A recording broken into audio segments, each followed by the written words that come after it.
Welcome back, folks, to another episode of the College Baseball Show, brought to you by Just Baseball Media. You know it is. It's Monday night. We're talking top 25 with my two best friends here talking college baseball. We got Jason Ratcliffe from 6 Analytics. How we doing, Jason?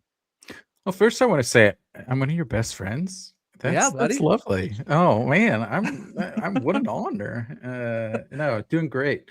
Watching some baseball over the weekend, punching some stuff into the computer, making lots of fun content, trying to do the best. But yeah, enjoying it. Yeah, Jason, I think we talk more than I talk to most people in my life. So I think you're ranking up there pretty fast. Hey man, I'm already making us like a vision board for like all kinds of fun stuff we can do. So no, it sounds like sounds awesome to me. So very happy. Fantastic. And Will Moss also. How we doing, buddy? Doing great. Another weekend of college baseball. I figured Jason would be really happy coming into this weekend. He gets to talk about his favorite team, and we're going to dive into a lot of stuff here. So always a good time getting to break down the top 25 every Monday. It's so great. I mean, I know that the show always ends up being long, but there's so much to talk about, especially when we get here. I mean, we're down to 3 weeks left in the regular season. We got 2 weeks left after we talk about tonight. Like, we're getting into the thick of it, and this is really the biggest part of it. And talking about top 25, these are the teams that are all in the hosting conversation. I don't think anybody that we're not talking about tonight has a chance really at getting to that host spot. So when you're talking about host teams, these are the top 25 that we're going to be talking about when it comes down to it. And let's talk about the first thing that was big news today. ABS coming to college baseball. It's going to start off in the SEC tournament. Going to be a little interesting. Let's talk about that, Jason. I think that it's interesting. I think that these coaches could go either way on it, but I think that it's going to be weird. It's starting off in the tournament. So as soon as this popped up, I reached out to every SEC coach I could, and I got about 7 responses, which was pretty fun. But every single one of them was excited about it. I think the general consensus is they don't know what it's going to look like. Yeah. And I don't mean like in the SEC tournament. One of the questions I asked was like, are they going to measure your players? Because if you don't know about in the pros, they actually measure their height. So one SEC coach said yes. One SEC coach said, I don't know. Another one said, I don't think so. So I got a lot of ambiguity on that one. So I don't think it's super clear what's going to be happening. So I think it's really good for the game. The one thing that I kind of worry about is the fact that they have to use Hawkeye. So try not to use too much vernacular here, but I'll do my best. So you used to have 2 systems that were kind of like dominant in the baseball space. There was Yacker Tech and there was TrackMan. There's not really a Yacker Tech anymore. So it's basically just TrackMan. TrackMan from a pitch location perspective is 2D. So like if you're watching the major league game, they'll like rotate and they'll show like where it hits the zone and how long did it go through the zone. TrackMan can't do that. So basically the only way you can do ABS live is to have something that has 3D, and Hawkeye has that. Now Hawkeye right now has a contract with the SEC. They got one with the ACC. I don't know if it starts this year or next. And they're in talks, I think, with the Big 12. But even if you were to get all 3 of those, you're only talking about like 45 schools, so about 15% of D1-ish, give or take. So I don't know what it means for the game. Frankly, I don't think it means anything, if I'm being transparent. I think this is just unique for the SEC. But I do think if there's a canary in the coal mine associated with this is back in 22, the SEC tested out that side bag at first in the SEC tournament as well. And then the next year they put it in.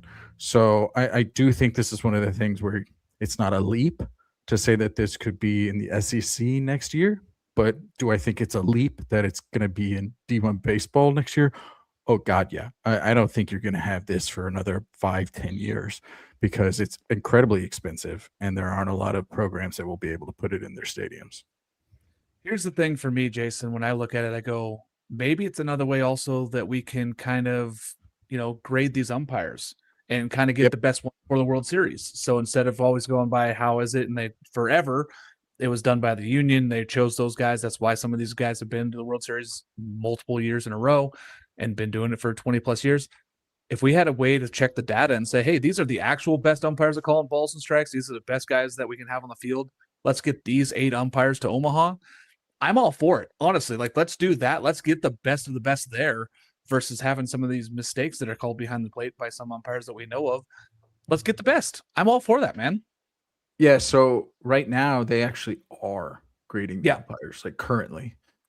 So this would make the grading better for sure. Because Hawkeye again is just a more it's better technology. Nothing against TrackMan. TrackMan has some phenomenal technology. It's just 2-dimensional. So it'll make it to where the game is better. Talk to one coach. He's like, I just want a consistent zone. So even if that means you're not like measuring the guys, and maybe it's going to suck for short players, it's going to be great for tall players. I don't know. But ultimately, I think it's good for the game. I just don't think it's good for baseball right now, if that makes sense. It feels almost like a rush to kind of get this thing in and try it, but 100%. Hey, they're not ready. Not ready at all. That's what it feels like. And everything I've heard from people is like, it doesn't feel like it's quite ready, and they don't really know exactly how it's going to work out, other than some of the simple rules of the 3 challenges and such through the game. But we'll see. Will, what are your thoughts on this? I know that it's really big change. And like Jason said, the second bag started here and then it got put in. I don't think it's the next year, but this is something that must be coming. Yeah, I think you nailed it on the head. I mean, I think you see it in SEC play soon. Darren from D1 posted about it on Twitter, and I thought that, to me, like, that is the take. Like, I don't think it's a terrible thing for the sport necessarily, but I think just understanding that, again, that 15%, it's the haves and have-nots. And then all of a sudden, I think it would give an edge in postseason, because presumably if the SEC and ACC put it in, and maybe some of the Big 12, you would get it in the postseason, like the entirety of the postseason. So then when we get into June every year and you have 4-seed Wichita State coming down to, wherever you're going into Lawrence, and they have it, I think it's a really unfair advantage for the 1 and 2 seeds compared to the 3-4 seeds. And again, like, that is something that will impact the game. The catchers of the schools that will be able to have it in the regular season, 100%, it'll look like they're abusing it the way that they'll probably be so much. Whereas, these small schools, they might burn their challenges in the first inning, right? I know what you're going to say is like, oh, well, just don't challenge bad calls. But if you're not doing it all year and then all of a sudden it's like, hey, we have this tool at our disposal, it's different than replay. It really is. Like, when they did it with replay, felt like it wasn't as big of a deal. I mean, there's still schools that probably don't run replay. And it's different, right? Like, it's going to be a huge aspect of the game that these schools won't be able to use up until the biggest games that they're playing in all season. And I don't like that piece of it, because I think it affects what is so great about college baseball. Having said that, like, I love ABS and LOB. Like, I'm not a robo-ump guy, but I love the challenge system. I really do. Not a full robot guy, but the challenge system is fantastic. Like, I just don't know how you do it effectively when it won't be a part of so much of the country. That's the part that I don't like, because I think it's just going to change too much of the sport. And to Jason's point, you probably don't get it in the schools. Like, let's just use the Big West, for example. You probably don't hit the Big West with this for 5-10 years, maybe. Like, you don't hit the Horizon League maybe ever for something like this. So I think you just think about it in that lens. And I'm on the fence. Like, I don't think I can say that I don't like it, but at the same time, I don't think I can say I love it, because I know what it means for the rest of the sport and the majority of the country. Whereas, like, for SEC play, like, I think it's going to be sweet for the tournament. I really do. I think the guys are going to get burned on it because they haven't had it all year, but I think it's going to be a really cool thing to watch. It's going to be really interesting. One coach, he made 2 comments agreeing with you. Well, he said, hey, kids we're gonna burn them up in the first few innings, because guys are just gonna touch their heads too quickly, and it's gonna be strikes. And the second thing I joked with the coach, I was like, well, they better hope that board up in right field is super pixelated, because there may be some calls that if the umpire sees it and they literally miss by a foot plus, because I don't know if you remember the SEC tournament last year. I mean, when it's game 3, game 4, and it's 11 p.m. at night, those umps, like, they're struggling. So, I mean, I get it. And to Spencer's point, he says, some of these games call behind we need ABS. I agree. Like, I think the game is better when you call balls, and strikes. But I think the difficulty right now is the fact that to Will's point, you just can't do that universally in the college game. The only way I think this changes sooner rather than later is if TrackMan creates an ability to do ABS with their system, because some of these schools, as someone who works, like when I work with these schools and their budgets, and they have like computer-based budgets like TrackMan and stuff like that, they're in there, and they have very strict budgets, and they had to sell their admins on getting the TrackMans, on like getting those force plates, on like trying to get the pitch centers. Like, it's going to be really hard to say like, hey, you know, that shiny new car you brought for us, well, it doesn't have all the bells and whistles we wanted, so can you buy us this other shiny new car that we really need? So I think the thing that will help it is if TrackMan is capable of doing the ABS. I mean, you can. I just don't know if the coaches will be okay with like 90% accuracy. Maybe they will. Maybe they'll say, hey, 90% is better than 0%. But I don't know. We'll see. Yeah, I think there's a lot to work out on it, but I'm excited for change. Anytime you're going to try to throw me things that are going to change the game for the better, let's try it. And if it doesn't work, we'll get rid of it. But like, I'm all for SEC trying it this year. We'll see how it is. I mean, there's going to be a lot of kinks to work out. Again, budgets is going to be a tough one. Like, unless some way they get some way to pay for all these teams. I mean, you're talking about 308 baseball programs across the country. There's no way that they all get this within next year. That's just not a possibility. Yeah, 0 way. Not next year, 0 way. 5 years, 0%. I still think 0 way. It's still, I mean, just the budgets of that. I mean, it's not, this isn't football. There are some schools that don't even have TrackMan. Like, I think that is something that you can take in perspective too. If some schools don't have even, I don't want to say the basic technology, because it's not like it's not a huge expense, but probably the most common one in college baseball. If there's schools that don't have that, I find it really hard to believe that they're going to get entire conferences to have it. And to Jeffrey's point, like, TrackMan does have ump assist. He's absolutely right. And to what we just said, like, they do actually track like how accurately that's how they're being tracked. So that, like, that's how they'll progress, but they just don't have it to the degree of a Hawkeye. It's 2-dimensional. So it's great. It's just not as good as what the MLB system has. Correct. Yeah. And I mean, anything's better than nothing, and we're going to see what happens this year. I mean, SEC tournament, we're excited for it. We're going to check it out and see. They're going to learn a lot, and I think, like you said, it's a few years down the line. It probably all the Power Four conferences first, and it definitely SEC, and then the ACC, and then Big 12 probably in that order. But I'm excited for it. I'm excited to kind of see what happens here with this. I mean, if it makes the game better, I'm all for it. If it can be used in the World Series and get those games, like the most important games in the country, right? Let's do it. Oh, that'd be. They already have it. They already have it. So I mean, I one of the best follows at the World Series is the Creighton Analytics team, because they're actually there and they give all of that information like immediately. So it's already there. So use it. Yeah, let's get it right. Talking about SEC, LSU gets a sweep. They're back to 9-15 now, still in 14th place here. Do they have a shot, Jason? I know that it's like crazy, but they do. Hear me out. Hear me out. I'm going to try to go on a small little logical train, and I hope you're okay with that. Yeah, so that's why I brought it up. I think they have a path. So they're sitting, I think, at 9 wins right now. So that all they have to do is get 2 of the next 3. From a computer standpoint, they're also not dead. I mean, their RPIs in the mid-50s. We talked about DSR, the Diamond Sports ranking. That's the other computer system that the committee's supposed to be using this year. They have them, I think, in the mid-40s. We have them, I think, 32nd. So it places them kind of in that bubble range already. Usually that magic number is about 40. If you get to 40, you're about 95% getting in. Not many get in.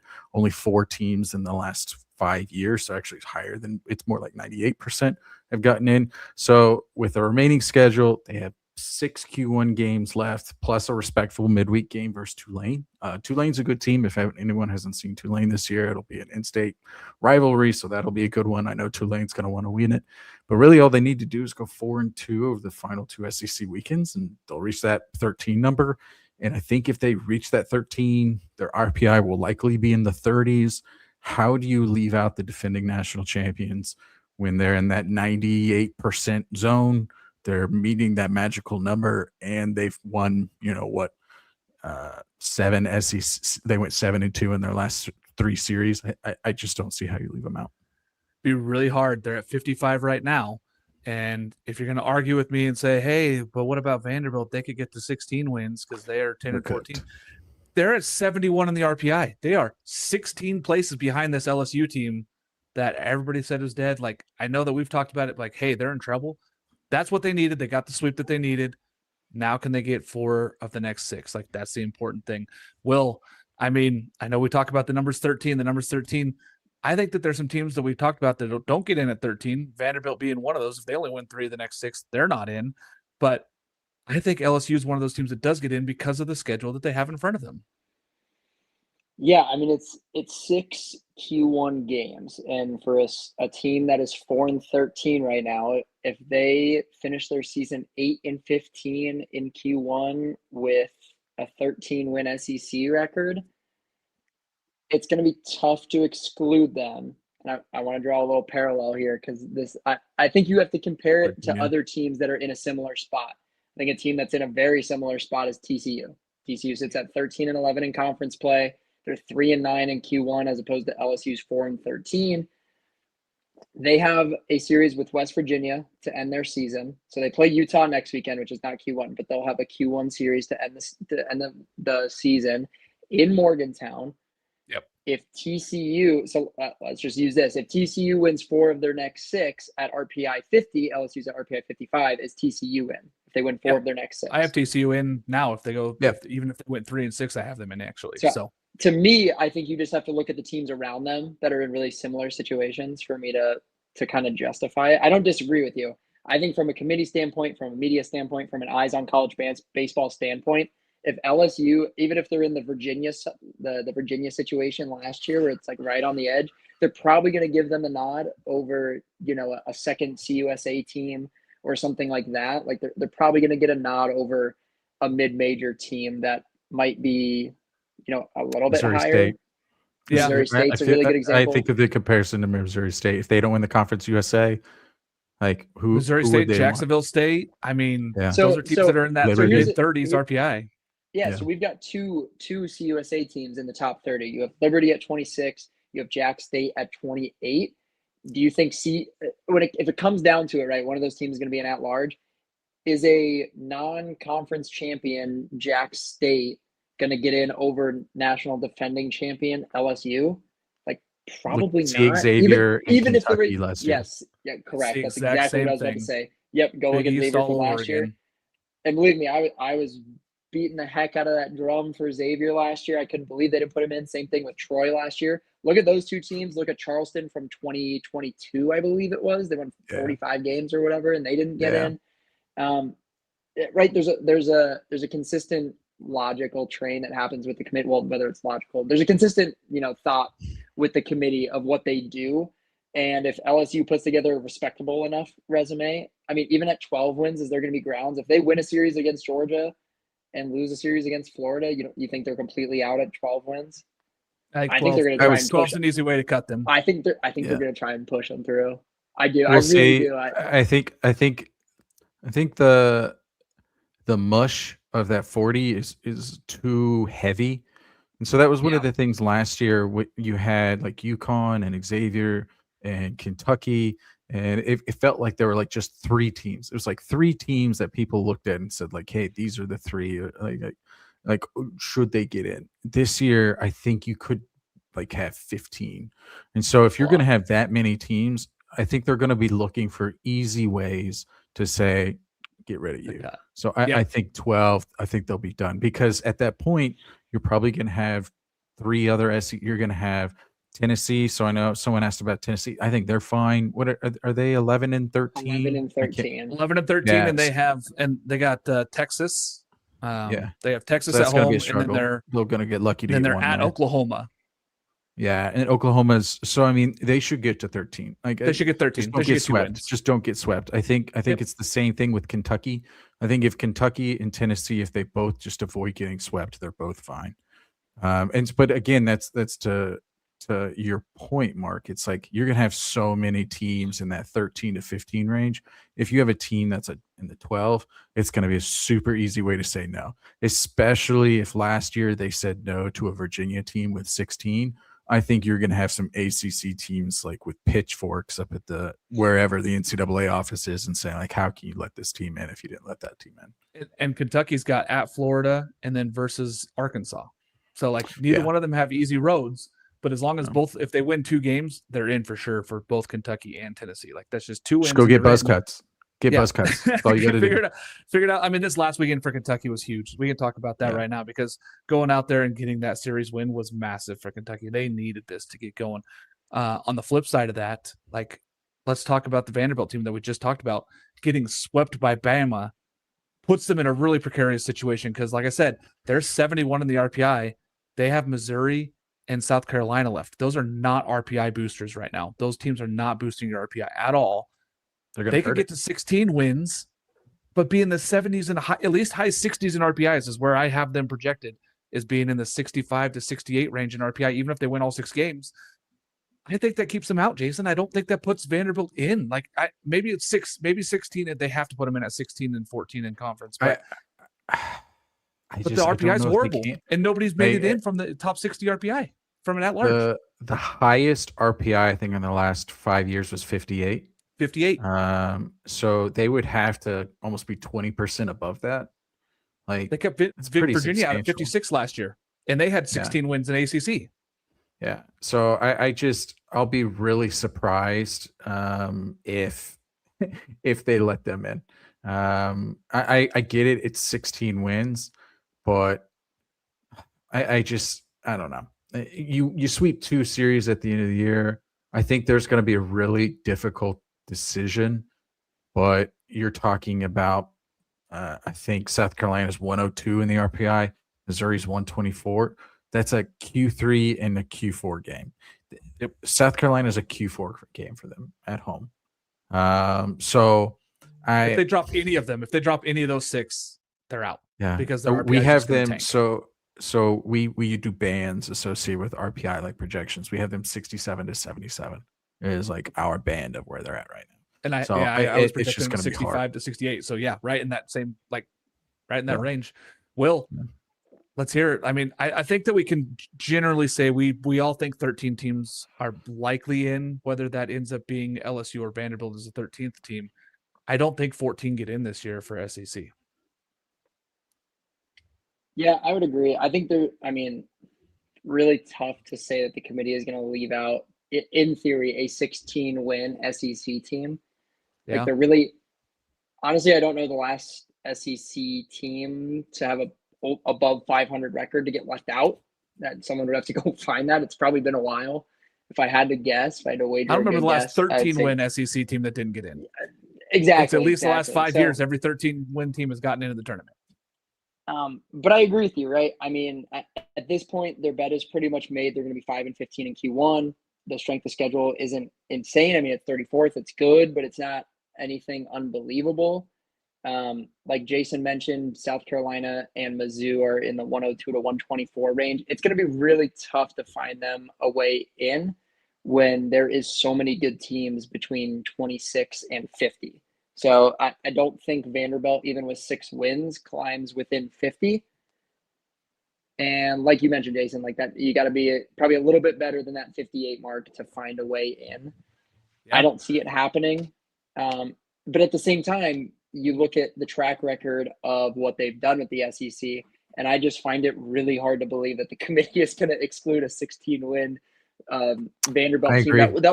That was the number 1 national seed last year, mind you. So I know we've been talking about LSU. Well, it's the defending national champion. Vanderbilt was the number 1 overall seed last year. So you kind of get – I know they got bounced early. You got to put a similar line of logic, right? I don't think you can apply it to LSU without applying it to Vanderbilt. I mean, maybe the committee can, but I will not do that. Yeah, I think just for me, my perspective, put a bow on it. There are 2 numbers I think they could point out. One is their non-con strength of schedule was 279. 279 out of 308. So quite literally like one of the worst non-cons in the country. Now, again, non-con strength of schedule is dependent upon a number of really silly RPI things, but still. And then secondarily, we've talked about DSR. DSR has them 42nd. So if they go 6-0 and they're like low 30s in this, I could see the committee going, well, we've got this fancy new like system, and like that's how we're going to justify it. Like I could see that.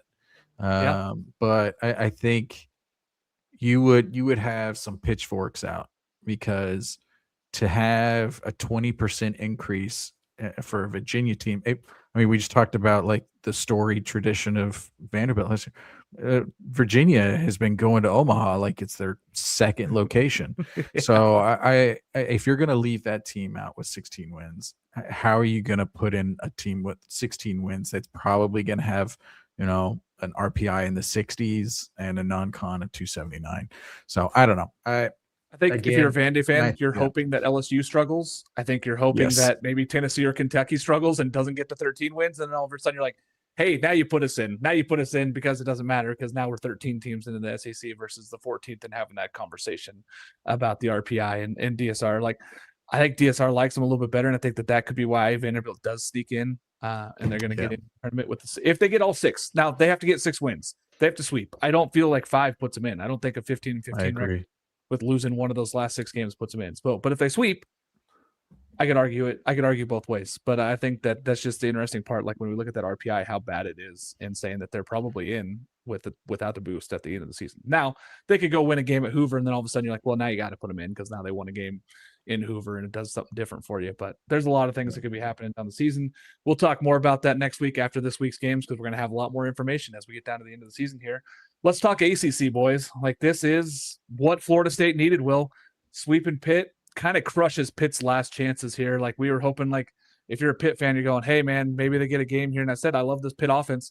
Florida State showed up and showed why they were a national seed at one point this season. Yeah, I think it's really good momentum for Florida State heading into the postseason. We talked about it when, actually it may have been me that talked about it when Miles Bailey went down, that, you kind of get that adrenaline piece right after your big gun gets hurt. We see it a lot with teams that their ace goes down and they play really well for like 2 weeks and everyone thinks they're going to be totally fine. And then you hit this really rough patch, see TCU the last 2 seasons. You lose Ben Abelt, you lose Tommy Laporte, stuff like that, right? You still play well early on without them. Then you just hit a really rough stretch, and then you figure things out, what the team looks like actually without them. I think that's where Florida State is at. It's all coming at the right time. And I do want to pump the brakes a little bit on the Pitt conversation. They're still decent positioned in the RPI with a series with UNC to finish. So they go to Chapel Hill. If they find a way to beat Carolina in 2 of those games, like we're completely flipping that conversation around. I believe they're within the top 50 of RPI, hovering right around a 500 record in Q1. So I wouldn't quite count them out, but again, I think you got to win this series against UNC. You probably got to win 2 games in the ACC tournament. Like, probably got to be a 500 ACC team with your. You can hang the hat on a series win against UNC if you make it happen. So wouldn't quite put it to bed, but yeah, it's becoming really unlikely. I think they needed to take 1 against Florida State. That would have been really big for them. The sweep hurts a lot. Yeah, the thing is they're 10-14 in conference, and I really think that the committee doesn't like sub 500 in every other conference, which they give grace to in the SEC, but it seems like they don't do it in the Big 12 or in the ACC. And I think that's going to limit the teams in from both those conferences this year. I only have 8 teams in from the ACC, and I only have 7 in from Big 12 because of that reason, because I don't think that there's enough teams that are going to get over 500 in those conferences. Pittsburgh is sitting at 49 in the RPI. So their RPI is going to get better, but they need wins. I think they still need to go out and get wins. If you tell me that they go and they finish 14-16 and they're on the bubble, it'd be really hard to keep them out with their RPI. But at the same time, then you're going to be voting against them and the Vanderbilts and the LSUs and trying to see where that at-large goes for those teams. The committee has shown that they're going to go lean on those SEC teams more than even the ACC teams. So, Jason, what are your thoughts here on this Pittsburgh conundrum as they sit at 10-14? Honestly, Will, you took every single word out of my mouth as we typed up. So a little bit of behind the curtains for this. So Mark is our leader, and he likes to type up like, hey, this is what we're going to talk about. I quite literally have, don't count them out. Like, they're right here. RPI is good. Like, literally everything. Computers love them still. Yeah. So I think it's one of the things where, again, they go at North Carolina. So if they're able to take 2 or 3 from North Carolina, like, come on now. Like, are they gonna? Yeah. They're gonna look at that, and then they'll be in the mid 30s of the RPI. Like, again, like we just had this big long discussion about Vanderbilt. That would look better to me. One question did come in about the SoCon, and I know this is associated with Mercer, and I know Mercer is also a team that's on the bubble. I think it would be difficult to see two. I think Mercer maybe. I think Western Carolina is leading that league right now, if I remember correctly. Correct. But I think Mercer, I think they're like in the 30s. Can you all check me on that? Honestly, 40, I'm not looking at 43. 43. Yeah, 43. Yeah, so they're right there on the edge. But again, Charleston Southern, you said from 2022. I remember. I think their AD or their head coach came on. It was basically like, or it was College of Charleston. I said Charleston. Yeah, College of Charleston. He went nuts in a post-game interview like the day regional started.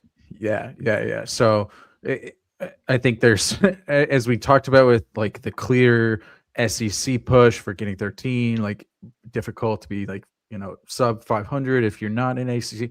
I think the committee has shown if you're not in one of those top 6, so the SoCon I think is like right there on that edge. I still think it'll be, especially the fact that you've got Conference USA that has 3. You've got the Sun Belt that's gonna have at least 2, maybe pushing for 3. Might get 2. Yeah. The American with ECU and UTSA now, it's like yeah. You're gonna hold one of those 2 teams out. Yeah, so I would say unfortunately no. I think Mercer needs to win it. I think they need to win it, and I mean it's between them and Western Carolina. Western Carolina's got Wake Forest this week, which will be interesting to see just where they're at. Wake Forest plays Western Carolina and Liberty, 2 bubble-ish teams right now that we have, and then they finish with Duke. So speaking of Wake Forest, now they did themselves a huge favor by going out there and winning this weekend, 14-13. Basically, all they got to do is go win at least 1 game at Duke. But I think if they take 2, they're obviously way in. 1 game puts them in for sure. I think they're right there now. But I think they do have to win 1 game versus Duke. I think they still have to win 1 game. Agreed. So I think you put on here like maybe bubble, and I put on here, I was like, oh hell no. Like I think Wake is good. I think right now Wake is. I think Wake is. But they've shown that they can lose to bad teams. Oh, they've shown that they can lose teams, but they also shown that they can beat. They can beat it. Honestly. And I hate to put this juju on Wake. They kind of remind me of Arkansas. Like it seems like they've got a lot of talent, but I just don't know who the hell they are. But the computers like Wake more than they like Arkansas, because Wake, hit ball real far. But I think, I like this Wake team a lot. I think again, if the big mantra for a number of these teams, don't get swept. If they don't, I think they're cookies. So yeah, I like this team a lot. And it doesn't even really matter what they do against Western Carolina this week. Honestly, like it's a nothing. It's good for both teams. It's good. Midweeks are stupid. I mean, but it's a weekend series against Western Carolina. But it's still like it doesn't mean anything for them in the overall scheme. Like it's bigger for Western Carolina if you're talking about maybe if they happen to lose the SoCon to Mercer. Maybe if they go take a series from Wake Forest, it bumps their RPI enough. But again, I don't think so. Yeah. And just as a side, I don't think I love midweeks. It's just kind of as a joke. It's just turned into a whole thing now. Yeah. Well, I just don't think it shows like the quality or like good or bad of a team. But I love the games, and I think they're incredibly impactful for a schedule. They're fun to watch. Yeah. But I never take a lot out of seeing, Johnny 2 innings going in the 5th inning and trying to like make some sort of declarative statement from that team. I'm about to derail this, but you know what? I miss when Justin Hare was at Campbell and he used to just sell out for midweek games against UNC. Are you sure it's Justin? What did they call him in the? I'm so sorry. They called him the wrong name. Know. Yeah. So in the Nebraska, they did a midweek interview. They did like a mid-game interview. I think they called him Nick or something. He stopped and he goes, Justin, look it up. Like it's phenomenal. But oh my God. I didn't see that. Yeah. One of my favorites, by the way. Shout out Coach Hare. Yeah, he used to just sell out at Campbell for midweek games and just go beat they just go beat UNC with their Friday guy, and then they just like throw whoever. We're just gonna outslug you on weekends, but we're gonna go get those midweeks. I love that. That what Southern Miss did this year. Southern Miss, it Coastal. really is. It's very similar to what Southern Miss does. I love that. It was a winning formula. I mean, got them in tournaments. Yeah. When we hit on the cusp of hosting. Season, as soon as we hit the off season, Jason and I will get on here for who knows, 6 hours and talk about midweeks. Just whoever tunes in is whoever tunes in. I'll be honest, I think it would be a short conversation. I think you would ultimately be like, it's so much fun. I love the Georgia Tech game. Like, I love how Southern Miss always plays Mississippi State. You got We get Florida versus Oregon Florida State, State, Florida, like a Florida lot of State, really Miami, Florida fun State. games. But I think that the NCAA has just shit their pants with how they like rank these games. Yeah. And so you have teams that go bananas and they'll pitch their Friday night. Like, for example, Arkansas played who did they play? Their midweek. They pitched their Friday night guy. They pitched their Friday night guy in game 2. Northwestern State. God, Northwestern State. I can remember. Now they didn't play this weekend, so they were like, "Shit, why don't we pitch our best guy?" So they pitched their Friday night guy, and Arkansas was pitching just I think I don't even remember who they're pitching, but it was their midweek guys. So it's kind of one of those things. Like if you're not selling out, you could find yourself kind of struggling in the towards the end of the game. And then like when Arkansas played Missouri State, they brought in their closer. And their closer went 3 innings. So it's kind of one of the things, as Mark is grumbling his phone all over the place, I'm trying to stall as long as humanly possible. And that I think it's really hard to say, hey, good team bad, because they won it. Yeah, I agreed. And we'll get into it later. I've got my weekly soapbox segment again, because I got some fun comments last week for the Georgia Tech and Georgia rants. So I was prepping in the car on my drive home for it, because I figured I'd have those 2 teams. I said, what do I want to say this week that's gonna maybe not justify it to the Tech fans, and again, I am the resident of Just Baseball that has ranked Georgia Tech above Georgia. However, I freaking love Georgia, so we'll get into that later. But we'll get into it, because we're gonna be there. We can talk about good old the Miami Hurricanes. Yeah, I mean, here's the thing. Miami and NC State. Let's talk about these 2 teams, because it feels like both teams have played their way in now. NC State, huge weekend series win against Miami. They have Stanford, and then they have UNC, so that UNC series is really tough for them at the end of the season. But I think if they win 3, that they're in. I mean, at 12-12 now, I think that you put this NC State team with their non-conference and where they're at in the RPI, Miami is in. Like, Miami's in, but I think the hosting conversation with this weekend loss kind of puts them out of the hosting conversation, right? I mean, is that where we're at there, Will? I think that that's kind of the direction that both these teams are in, but I think that they are out of the hosting conversation. Yeah, 100% agreed. I mean, I know Miami was sort of on the top 25 bubble for us the last couple of weeks, like one of those teams that was heavily considered. Probably but my quite fault. Frankly, teams 26 through 35 were heavily considered. So yeah, that part is fair. I mean, they've got an interesting series with Louisville. Like, let's not forget that Louisville was kind of everybody's preseason Omaha 8 darling, and they're still an incredibly talented team. It's not going to be a cakewalk for Miami to go beat them, and I know they get to finally play at home against them, so that's huge for them. But they've finished with Florida State as well, which is a really big series. So in theory, if they get swept by Florida State and they beat Louisville, like, to me, they're gonna be somewhat of a bubble team.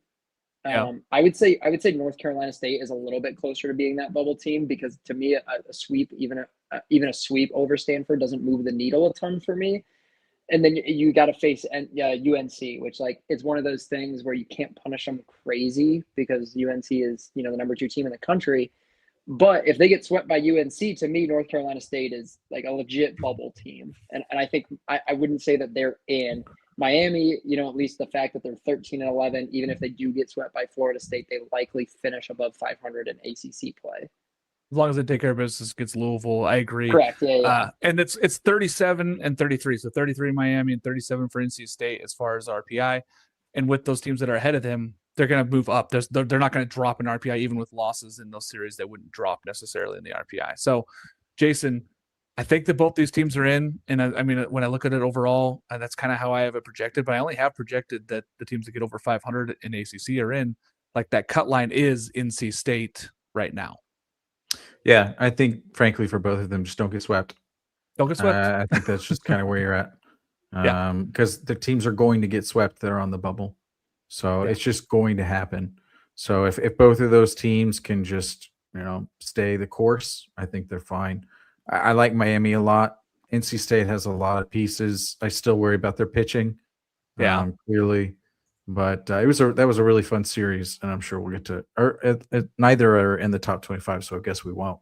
But no, that was a really fun series that they decided to play in pouring down rain there for a It little was bit. just dumping rain on that doubleheader Saturday. That was brutal, like nonstop rain for that. But hey, they each took a game that day, so it came down to the Sunday game. It's like, hey, now it's even. You guys both played in the crap. Who can figure this out? And then it was the NC State Bats that figured it out late. Indeed. Boston College loses 2 to Clemson. They had game 3, and I think if they had won game 3, I had them penciled in to host. Now they're on that bubble of hosting because I think that right now they have to go win that at least a game in that last series against Georgia Tech. I think that they can do it, but Jason, I don't know. I mean, I would have never thought that 17 wins, but 17 and 13 may not be enough to host in the ACC if you're Boston College because of their non-conference. Yeah, I don't have them hosting right now, but again, if they can sweep, yeah, I mean they're clearly hosting. So I don't know what to think about Boston College. I don't think I'm really a great person to ask on them, to be perfectly frank. I think they play a really fun style of ball. I enjoy watching them. But as someone who just tries to look at, okay, what do you do really well? It doesn't feel like they do anything really well. They just do everything like pretty well. And for me, like those kinds of teams, like they just kind of ride the momentum. And its question is like, are you able to continue that momentum, keep that hot hand going? And I think maybe you can for a series or two, but you're gonna run into a goon on a Friday or a Saturday. And then if you don't have your own goon, you're just gonna struggle. So they feel like a team for me, and I'm sure some bird ball person is currently writing up a shitstorm for me. But it feels like super regionals their ceiling. Yeah, I looked at this team and somebody's like, give me a comp. And I said 2015 Virginia, where like they didn't have any necessary dudes, but they had a lot of good players and they did a lot of things okay. And they just were competitive and they really just went out there and competed. I feel like that's kind of where BC is. They don't like AJ Calarusu, good Friday night guy. Great. I love him he's a Friday night ace. But there's been nights where he's been beatable, and that's not what you're going to need from a team where you need to go out there and win these games big. Will, I know you got some feelings on this team. I do. I'm going to spoil it for when we actually talk about the numbers because it was a team that I chose to write about in my top 25 write-up that we do after we publish the top 25. Quite frankly, we dropped them pretty aggressively this week after that loss. And granted, this is a bad loss. It's a Clemson team that's in the basement of the ACC right now. But the thing for me is that when you look at the resume as a whole, like nothing really stands out. The series win against Virginia is really what they're hanging their hat on right now. And Virginia continues to be a weird team, a team that, quite frankly, I don't love. I mean, they're 12-12 in ACC play, but they're 20th in the RPI. They've been really confusing, and they're hanging their hat on the UNC win. So, like, it's kind of this weird roundabout way of saying that, to me, their resume isn't crazy impressive.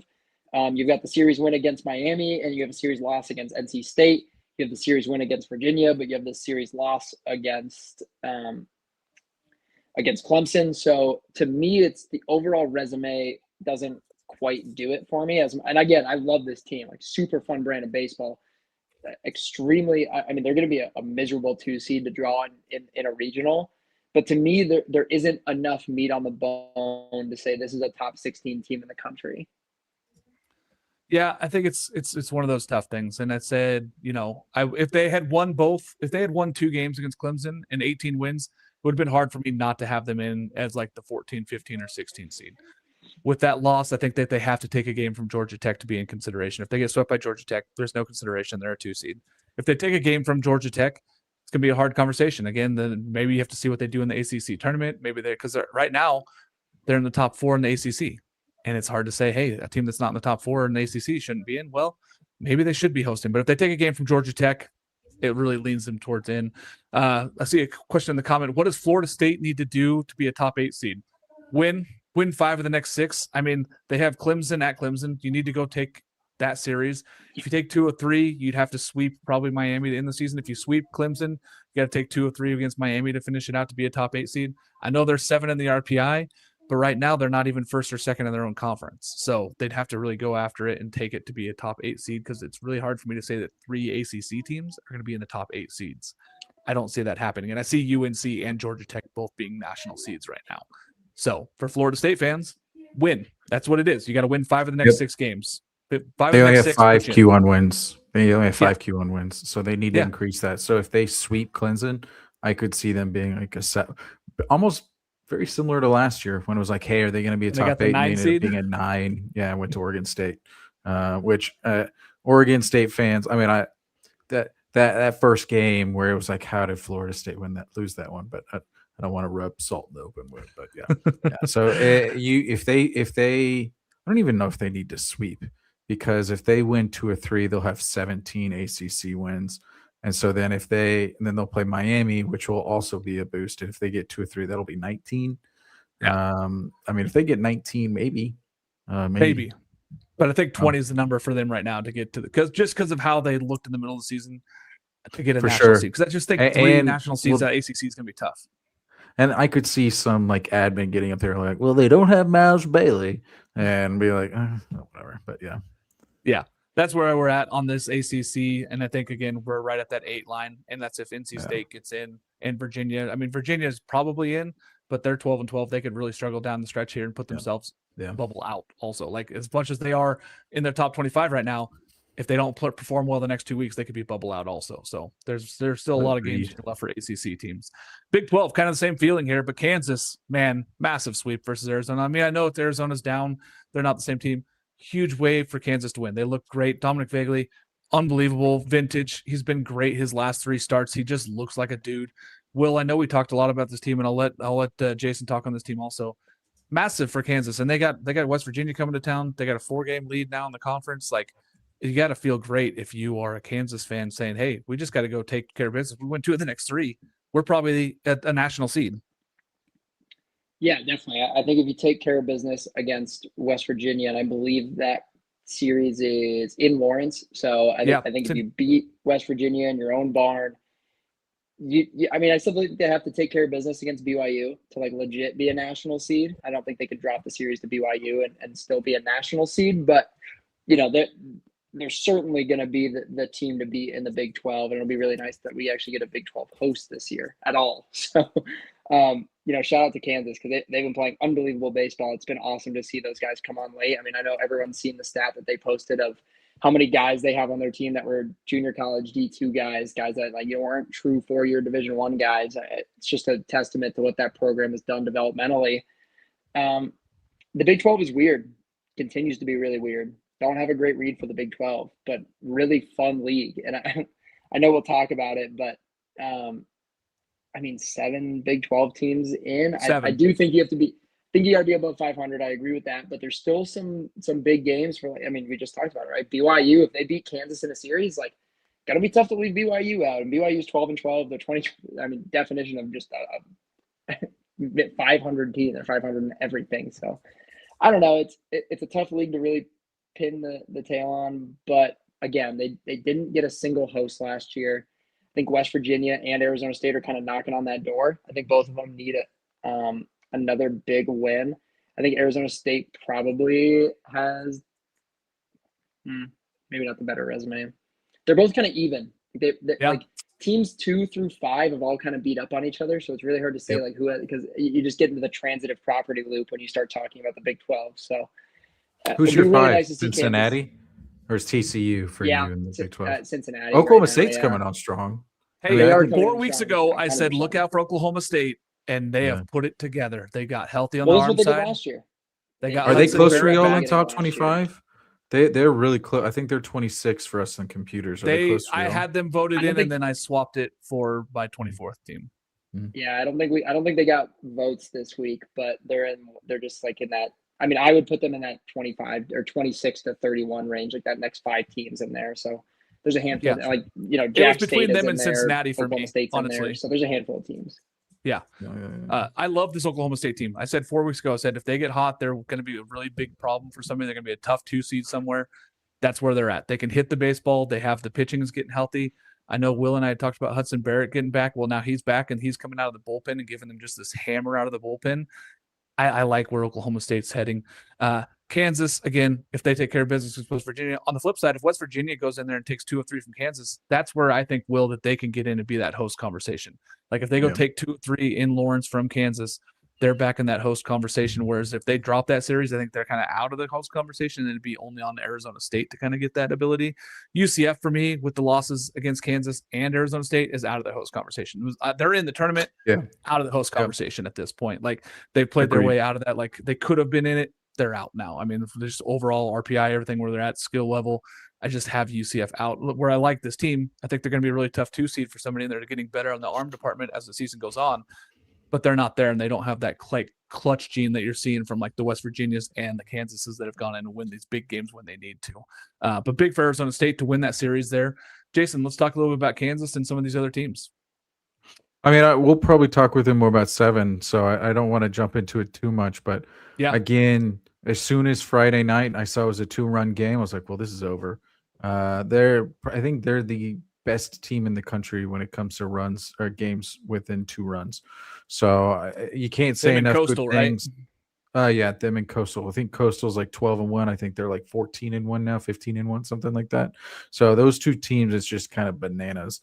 So they do a phenomenal job of winning it. You already talked about Vaguely. Vaguely went what? I think he complete game, 120 pitches, like 15 Ks. Just so 2 I'm solo sure he won. shots. Yeah, I'm sure he won a lot of awards this weekend. So, yeah, I mean, seeing that they have a really high set, and Ballinger alert, like he's finally starting to like pop up a little bit. And then we got a triple. Like, let's be real, that was a single with the 2-base error, but some really nice scorekeeper there in Lawrence. So, yeah, I like the direction that Kansas is going. Yeah, and the other thing I want to touch on is Cincinnati, because I know that we're gonna talk a little bit about them being in the top 25 here for me, but they continue to just raise their RPI level. They keep getting better on that side of it. They seem to be a team that's going the right direction. Bishop ball is real. They got Kansas State, who feels like they're out, and Texas Tech.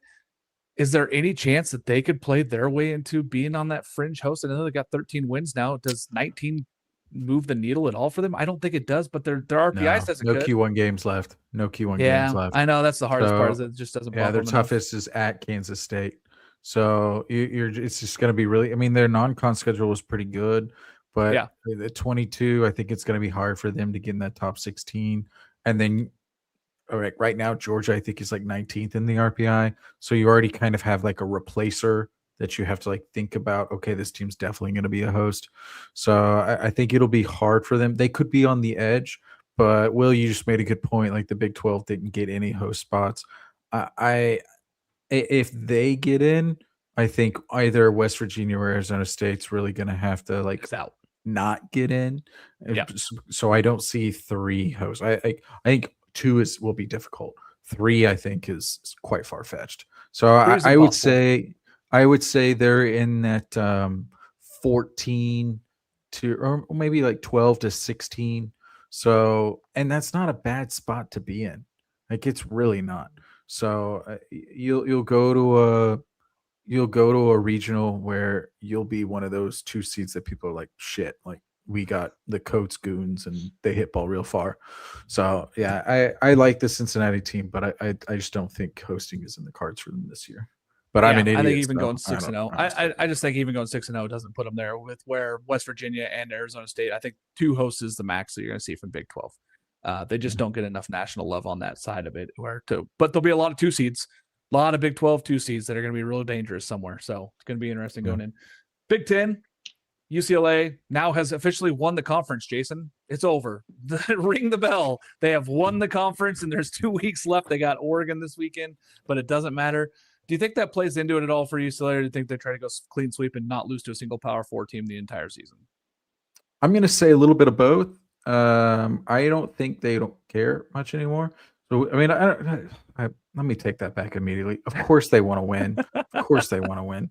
But do I think like they're staring at 30-0 and being like, we want to put that, on our mantle? No. All they want to do is they want to go 3-0 in the regional. They want to go 2-0 in the supers, and then they want to go 5-0 in Omaha. That's all they care about. Be That's healthy the by they the time care regional about. sits. Yeah.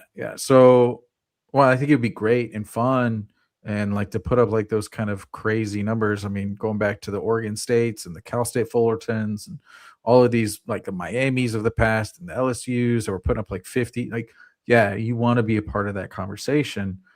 but I just don't think that's a conversation they really want to be talking about in 2 months. They want to be talking about the one in Omaha. So for me, while yes, I think it's great, they're 24-0. Like try to get. I don't think they're going to be thinking to themselves if they drop one like, oh, our season's over. I just think they're going to be like, well, on to the next. Yeah. I think it doesn't matter to them, and I think that Oregon's going to take advantage of that. I think Oregon goes and gets at least one game and keeps their hosting chances alive. But I do think that this is a big series for Oregon more than it is for UCLA. If to UCLA, Oh, they're going to be the it's one monumental for Oregon. It's monumental for Oregon because Yeah. Oregon is right there on that hosting, and I think, I mean, with the big UCLA and discussion is USC in front of them. the nice thing for them is Nebraska, and we'll get to Nebraska. I don't know. Did y'all knock them out? I can't remember. Yeah. No, they're Y'all still in knocked the top them? 25. No, they're in. Still in the top Okay, 25. good. I'm glad they are. Oh wait, yeah, that's right. I'm supposed to talk about them. I have notes on them. But yeah. So because Nebraska got swept, and because USC again still is without a quad one, like I think if they get 2 or 3 from UCLA, they're very clearly going to be in that second team echelon for the Big Ten. And then it's like, okay, well, even though Southern Cal still has a top 10 RPI, we were talking about the replacers. Like I don't know. I was trying to look up some like who is the highest RPI to not get host, and I think it was Fairfield from 21, but that was in that crazy RPI year where people weren't playing each other. So I think Fairfield was like 8th. Yeah. So it's I don't know. I'm long-winded. Yeah, UCLA real good. Oregon want to win game.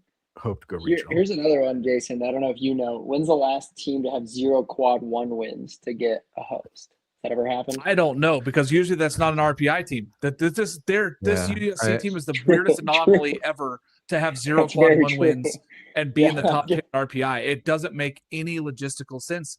But the thing is that they're really good at home. They only have one home loss, and it's to Oregon State. Like, So they're one. I'm gonna check. I've got an AI bot that lives in our system now, so I'm just gonna check it. Continue. While he's searching for that one, let's talk a little bit about Ohio State sweeping Nebraska. Justin Hare, like he talked about it this week, and this might be the turning point for Ohio State for the next few seasons and however far they go in. Like, huge win to take care of business against this Nebraska team. Devastating loss for Nebraska. Almost knocks them out of host conversation without going 6-0 down the stretch and probably getting deep and not if not to the finals of the Big Ten championship. Yeah, I think it nearly knocks them out, especially with what we're talking about with Oregon and USC also being on that fringe, which is really unfortunate because this Nebraska team is super, super fun. I mean, you got to tip the cap to Ohio State. And I think we talked about it on the Big Ten preview show that eventually this Justin Hare era at Ohio State, like eventually you're going to see this turning point and they're really going to start turning it up and starting figuring things out. And you're right. Like we might look at, this point in his second season, 3-4 years down the road when they become like a legit contender in the Big Ten and say, yeah, remember that at the end of 2026, they swept Nebraska. And then they just kind of went on this tear, started to figure things out, brought in some big recruits, whatever it might be. But I think it could definitely be a turning point of the program. Obviously, like the ship has kind of sailed in terms of their postseason. But nonetheless, like you love seeing that out of teams that you feel like are just in this rebuild stage, with a really long tenured coach at a school that had a ton of success too. So you love to see it from that perspective. It stinks to see it from that Nebraska's perspective because they've been so much fun in the last 2 preseason or the last 2 postseasons. So you're like really hoping for that Lincoln Regional with how crazy that environment's been. And wouldn't say it's like 100% out, but I would say very, very unlikely. I think they have a lot of work to do, especially in the Big Ten tournament. Yeah, and they just don't have. They're not playing anybody that really moves the needle in front of them the next 6 games. So I think that's the other hard part is that their games were here the last few weeks. They did what they were supposed to. If they had taken care of business against Ohio State, whole nother conversation because then you're like they're a host. But now it's really tough for them. Even if they go 6-0, I think if they get to the final or win the Big Ten tournament, they could play their way in. There's a possibility. There's a slim possibility, but it's closing fast. Jason, looking at all these teams, like obviously we all think UCLA, Nebraska, Oregon, USC, they're all in. Those 4 teams are in. Michigan and Purdue, 15-9 in conference. They're kind of right behind there. Both those teams have 30+ wins. I don't know if we get a fifth team in though from the Big Ten. I know that we've talked about it. I don't think so. Unless one of those two teams wins the conference tournament, I think that no matter what they do, even if they got 21 wins here to finish out the season, if both of them swept at the end of the season, I don't think that they're in. Iowa from last year. What did Iowa have? I was Like about to say, 21 wins? That's exactly what I was 21 going to say. Yeah. Yeah. So I just, and that was to get, 3 into the tournament. Now I know Nebraska got in. Nebraska stole one because they won that. Yeah. So, but I still don't even think they would have, because then that probably would have been Xavier that would have gone in there. So I don't think so. I think, when you have like the Northwesterns that just kind of really bring down the quality of win. I think, Rutgers is having a difficult year. Like there's some teams that are just kind of struggling this year that I think it makes it to where even when you get to 21 wins like Iowa did last year, that you don't have the resume to be able to put up against it. Now, it sucks because we're talking about should LSU get in at 12? And it's hard because you almost have to say is the SEC that much better? 9 games better. Right now, I think it is. Yeah. But I don't know. That's subjective. I think it depends on their schedule. Like Iowa last year really lucked out with their schedule. It's kind of the same thing. They played Oregon and they got beat up, and that was like it. They didn't play UCLA. Yep, it happens. Let's talk about Visual Edge. Listen here, guys. Dorm room development. In college baseball, development is everything. You're facing better arms every single weekend, more velocity, sharper breaking balls, smaller margins for error. And at this level, the difference between starting and sitting can come down to a few hand decisions or a few swing decisions, not hand decisions, but hand-eye is a big thing. That's where Visual Edge comes in. Visual Edge is an online vision and cognitive training platform built specifically for baseball players. You start with something called the Edge Test, which measures your pitch tracking, depth perception, reaction time, and visual processing speed. And it shows you exactly how you stack up against other college players. Then it builds a personalized training plan around your weaknesses. 15 minutes a day is all it takes. Anybody can do that. You can do it at home in your dorm room, in an apartment, summer ball, anywhere you're at. Anything bigger than a phone works. Laptop or tablet are perfect. Right now, our listeners can use code CBSHOW to get first month free 3D glasses, free shipping, cancel anytime. Go to visualedge.com/sign up and use code CBSHOW. That's visual with a Z, 15 minutes a day. Train your eyes, train your brain, earn your edge. All right, boys. Get back to talking about these top 25 teams. We only had one really change here this week. Arkansas back in the top 25, Oklahoma out. Jason, I think that this is very well earned. Arkansas wins the series. Oklahoma loses the series. They were both in that 20 to 30 range. Feels fair to me. Yeah. I'll talk on Oklahoma first. Frankly, I think this has just been a little bit of due. It's going to happen. I think they started so hot, and LJ and Cam were so good at the beginning of the year. And it was like, holy shit, do they have one of the best rotations in the country? And they were putting together some good swings. And the A&M series was like, okay, they are for real. But I think it's just kind of been a loss here, 2 losses there. They've done a really good job. I think they've only been swept one time. I don't even have they been swept. I can't remember, but I think that's been part of the reason why it's been a slow drip for them. But it feels like ever since that crest, I would say, of the Texas A&M series, it's just been a stepwise down. So this makes sense to me. I feel like I saw this coming. I feel like we talked about this 2 weeks ago when I was like, hey, this feels like, and it just kind of saw it coming. For Arkansas, I said this to one of the coaches, I don't know who y'all are. And he's like, well, I'm not going to say what he said. But ultimately, they're a unique team would be the best way for me to put it. If Kahio Aloy turns into baby Gary Sheffield like he was this weekend, so he added in a little bit of a bat waggle to his bat. He literally looks like Gary Sheffield up there with for the old folk like myself. His son now plays at Florida State and Georgetown, which we found out kind of by fun. But again, if he's able to do that, then look out. They have some real pop in that lineup. Pompey is really starting to look like the guy that they were hoping to get out of the portal. Stewart, I think, hit 2 bombs over the weekend, if I remember correctly. So they're starting to get more power up and down, because prior to that, it was basically Helfrich or Kojal. Like, that was it. Like, Rutenbar has been pretty good, but not really a lot of pop. He's just kind of been like an OBP guy. New has been super hot, super cold. He was super cold this weekend. I think he had 1 bomb that game 1 where it felt like everybody had a bomb. So the lineup felt like it had more depth, but the thing that really changed is it had more power depth to it. It felt like after you got past like the 3rd hitter, 4th hitter for Arkansas, you could just throw up like middle fastballs, and the worst thing that would happen would be a double. Now it's completely different. Like, they were hitting home runs all over the place. So now the wind was blowing out like crazy. If anyone, like, Ole Miss hit a couple of bombs that when you saw it go up, you're like, oh, that's an F7 can of corn to the middle of the outfield, and it just kept going.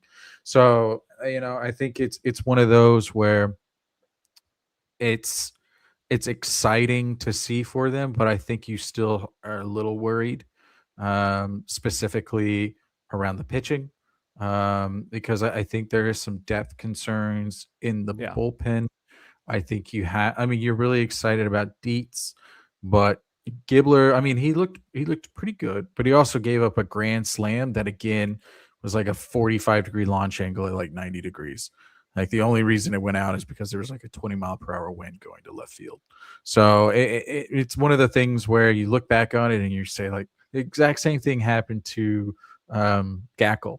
And I think the 3rd or 4th inning, Pano went up and he hit, and again, like a 40-degree launch angle, maybe 95 off the bat, and it went just over the fence. So it was a weird weekend from like a weather perspective, but I think if you're Arkansas, you're excited to see kind of what's been your crutch was much. They had above 1,000 OPS on the weekend against one of the better pitching staffs in the country. So to be able to do that against a good pitching staff, even though New just didn't look very good. Souza put a couple of good swings in, but just like not really a lot of extra base hits. So they look pretty good. I'm not ready to say like they're back, baby. But I would say like in the mush, I think they're starting to become like in that higher tier mush. Does that make any sense? Yeah. I think that they haven't played their way into host. Like, a lot of people are like, oh, they're a host team now. I'm like, they're not there yet for me. They play Oklahoma this week, so we'll see more. We're going to see another really good pitching team in Oklahoma and a team that just dropped out of the top 25 versus this Arkansas team. It's in Fayetteville, so Arkansas has all the things in front of them to say, hey, they could play in their way to a host. I'm not saying Arkansas can't host. I think that they're still right there on the bubble out currently of hosting, but they could play their way into it. Will, as Jason mentioned, not a lot of sweeps for Oklahoma. The only one that they had was at Texas, which a lot of teams early in the SEC season got swept by Texas. They're in a tough spot. They drop out of the top 25 here. Arkansas going the other direction, looking like a lot better of a team. Yeah, I mentioned it 2 weeks ago and last week. The writing on the wall has kind of been there for Oklahoma for probably about the last month, but they just haven't. Again, they're the team that beats everybody they're supposed to beat, so we couldn't drop them out, for beating up on Mizzou and stuff like that. But they've really struggled against the teams that they're not better than. Even that Texas A&M series, Texas A&M was figuring a lot of things out early, it felt like, and now Texas A&M looks like a really freaking good team. And like Jason said, like their pitching staff looked unstoppable through the first 6 weeks of the season, or whatever it may have been, less that Texas series, but they look good against Texas too. So it's one of those things where they looked really good early on. And I just feel like the writing's kind of been on the wall for Oklahoma. And I've said it 3 weeks in a row. Like, they're a team that has performed really good against teams that they're better than. And I think that is going to go a really long way as a 2 seed. I don't think that they are a threat of a 2 to get out of a regional, but they might beat up on the 3 and 4 teams. So that's kind of where I see them right now. I don't know if they're one of those 2s that when you draw them, you get real scared unless, LJ and Cam really, really get hot again for the postseason run. But I feel like the writing was just kind of on the wall with them. Arkansas, again, someone in our Discord, if you're not a part of the Discord, get involved. All of us, like, I want to be part of it. Oh yeah, how are you not a part of it? We got send me the link. We'll need to get Jason. We'll get you in. And someone said, Put "Is it in the Florida the chat. most confusing team of the 2026 college baseball season?" And I said, Florida. "Yes, other than maybe Arkansas." And that was my response. It was like Arkansas, Alabama, Florida, end of the Yeah. list. Like I just have like no answer. Is the third week in a row people are Midweeks. like, I That's can't the believe that you answer. have last week the complaint was I can't believe you have Alabama in. This week it was Alabama's not high enough. Although I do think we had them higher than every other outlet. But See, how we can we just join got the it. We just got a Discord? question. How can We you join the did. Discord? There We are need to links put it on in the the. Just.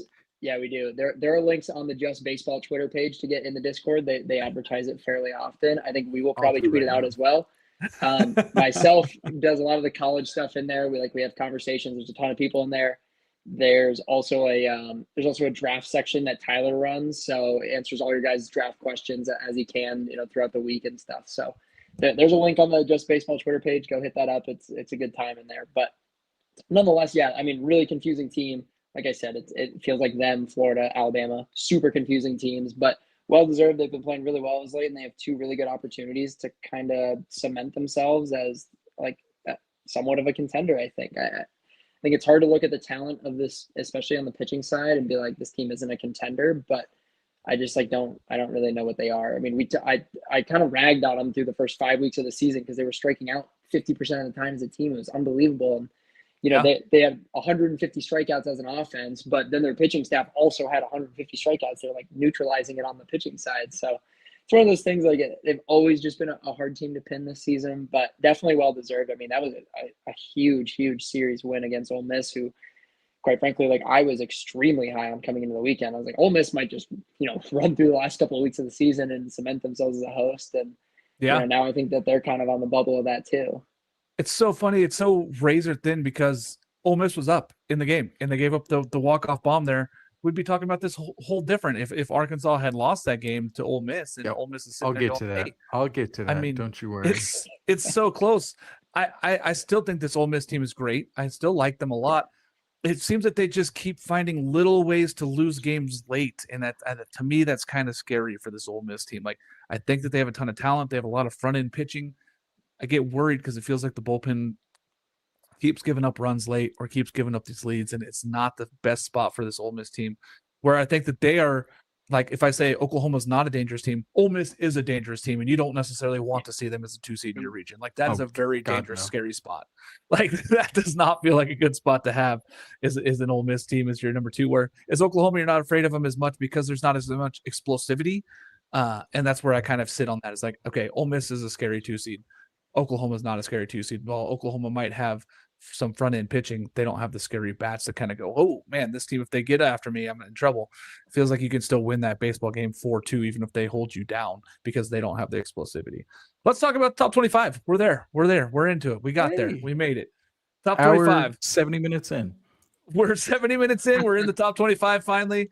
25, Boston College. We talked a lot about this team. We don't really know what they are. They moved down 10 in our rankings, and I think a lot of people took a bad view of this team after losing to Clemson. Like if this was any other year, you wouldn't think so bad about this on the road losing at Clemson. The way they did it, listen, Boston College had that game. They could have won the Sunday game and gotten out of here with a 2 of 3, and then all of a sudden we're talking about them hosting and staying in the top 16. They dropped down here 10 spots, down to 25. I love AJ Colarusso. Again, I don't think that they have anything that's an A+. Like this feels like a B average team where there's so many things they do right. They play the baseball game right. They steal bases. They play pretty good defense. They have enough pitching, but there's nothing that you're like, oh, their bullpen's elite, or hey, their 3 through 5 hitters can knock the ball out of the ballpark anytime. They don't do anything elite, and I think that's kind of the separation here at this point in the season where they're a good 2 seed, but again, they're not one of those scary 2 seeds just because they do a lot of things right. They don't do anything really necessarily wrong. They're just kind of in that middle there for me. So 25, Boston College. Jason, 24, Ole Miss. I know you got lots to say about this team that dropped 8. To me, it felt a little harsh. I definitely didn't drop them that far. Someone must have left them out of the top 25, and I need to know who that is. I think there's a few that left them out of the top 25. It wasn't Will or I can tell you that. The two of us non-ball knowers. I still am high on this Ole Miss team. I thought when I saw that, I was like, oh boy, that's quite the drop for this team. But Jason, they did find more ways to lose again. I mean, the way they lost this time was Arkansas just brought the big boy sticks. I don't think it was anything like Ole Miss did or didn't do. Now, again, I feel like sometimes I say this too much, like, oh, this team's too high, this team's too low. I definitely think Ole Miss is too low here. So apologies, but that's just what I'm going to say. So Arkansas does have some real arm talent. They finally showed some of that. Again, like still a little bit of concern, but I mean, they've got some really elite arms. And so you get sometimes Becerra and Unamark just, again, they struggle with strikeouts. You know, Unamark had a couple of big swings. I think Becerra was like 0 for 14. I can't remember the exact number. That's the second weekend, and I think he went can't over. remember if it was Alabama or whoever it was, but I think he also went over that way. So he's really prone was to State, kind of these right? state. It was a state. I know it was one of them because he was literally he was 0 for 14 with like 10 Ks in a week. It was, I want to say it was like 3 or 4 weeks ago. Don't Yeah, quote me State. on any of those. So like they had some struggles, and again, it was good to see Pano like do well, but I think really the biggest concern for me is Elliott. So one of my soapboxes of my mini was I used to say, like, this is the hardest team in the country to beat on Fridays because Becerra and Unimark can put up a crooked number at any time in the game, and Elliott will get you 6 every single game. The last 2 weekends, first Georgia versus Arkansas, I think he's given up like 15 earned runs in like 5 innings pitched. So it's been rough. Now, I think part of it is it feels like he's like missing some of the spots. He felt like he was only a 2-pitch guy versus Arkansas, and because of that, when he was getting like 3-1, 3-2 counts, he was throwing his fastball, and it was getting roped, like absolutely roped. New and Aloy both hit balls like 115 and like 20-degree launch angles for home runs. Like those things were frozen rope line drives that just got out of the yard. And Pompey hit 109 as well. So those 3 guys hit the ball hard versus him. So I think that's one thing that if I'm going to point to and say, hey, they need to get this fixed, I do think that's one of the ones that, but I mean, again, still Ole Miss for me. This isn't a collapsing team. Rab and Townsend both looked real good. Rab he was throwing like 98 with like a great, horizontal approach angle. Everyone was swinging underneath him. They've got a lot of arm talent. They've got a lot of guys who can swing the bat. Yes, you had some guys who didn't do it as well this weekend, but I still really like this team. Still hosting caliber, RPS strong, overall profile strong, 20 feels too low. That's all I got. Yeah, it's hard. Also, I mean, and their schedule upcoming is not easy. They have A&M at home, and then they're at Alabama. So the thing is, it's in front of them. Just like how we talked about Oregon has their season in front of them where they can host, Ole Miss does also. If they go take 4 of the next 6, you talk about them hosting, being 16 and 14 and that kind of schedule and finishing up. It's right in front of them. But they got to go win those games. They got to figure out ways to close those things out. It was a tough one. You're going to lose some of those games like you did in that Sunday against Arkansas with the walk-off bomb. But it just felt like it was a bad time when you were leading that game. It kind of felt like you just kept battling. You got Arkansas off the base pass a couple of times where they had guys in scoring position, and then you blew it late, which was just tough for them. So, I mean, they were a big Arkansas. Yeah, they were a big swing away from winning a series at Arkansas. Yeah, 100%. I mean, again, 8 spots. Are we for real? That's all I got. Yeah, it felt hard. Number 23, Arkansas. Back into it, Will. I know we talked about them a lot already, so I took this one away from Jason this week so you could talk about Arkansas since he was going to talk about them early. Yeah, and to your point on Ole Miss, like for sure, harsh. I think it was a really weird week because I think we had them at 17 or 18 last week. 16. And there was 16, and there was a lot of teams that had like some rough weekends, but there was also teams that had really good weekends. Like Florida, we had a 24th, and they had a really good weekend. So it was like, where do they fill in? Like Cincinnati had another good weekend. Alabama keeps Florida, winning. Alabama, West Virginia. And then you look at like Nebraska, Boston College, like they had kind of rough weekends. So it's just one of those weird things where like it's just kind of where they slotted. But yeah, that I believe we had I think they were as high as like 14 and as low as unranked. So like that. So it's just one of those things that like they just fell in a weird spot. Arkansas, I mean, I talked about it with Arkansas, really confusing team. They're playing some really good baseball. It's not a team that I would love to see in the postseason if I'm an opposing team, especially just what they have on the mound, the strikeout stuff when they're in the zone. It is just unbelievable. And like you mentioned, Jason, if some of those guys really come alive in the postseason and they were the guys that they thought they were going to be in the transfer portal, like this could be a legit team. So I don't really know what this team is, but they're definitely deserving of being back in that conversation. Yeah, it's a team that could host, or it could be a team that's a 2 seed and goes 2-Q. That's how I view this team right now. Like, I honestly do believe that that's either team that could show up right now. We might know a lot more over the next 3 weeks here, where we have the last 2 weeks of the regular season and the SEC postseason. Let's see it. I'm excited for this team. Arkansas 23, 22 Nebraska, down 9. Jason, we kept them ranked. A lot of people dropped them out of the rankings. Like, I think that's a little harsh. Road series sweep by a surging Ohio State team that is over 500 in conference. Yeah. It's not like it's not a great loss. It probably puts them in the damper of being host, but still a very good Nebraska team. I think people that dropped them all the way out of the top 25 are kind of crazy. Agreed. So we just made the comment about Ole Miss being like too much of a drop. I do feel like this drop was warranted. I agree with you. I don't think the going out of the top 25 was necessary, but I do feel like this drop kind of makes sense. They already looked kind of shaky against Illinois. Then they follow that with getting swept by Ohio State. And as you just said, like Ohio State's trending upwards, but you can't get swept. Computers still like them. They're still, around in that like top 30-ish, 20 most major systems. We have them in 18th. Our computer systems 14th. Our computer systems really like them. So I mean, they just don't really have any like damning losses. They got a strong Q3, Q4, but again, it's that Q1. It's kind of like that with all of the Big Ten. There's just not a lot of Q1 opportunities in the Big Ten.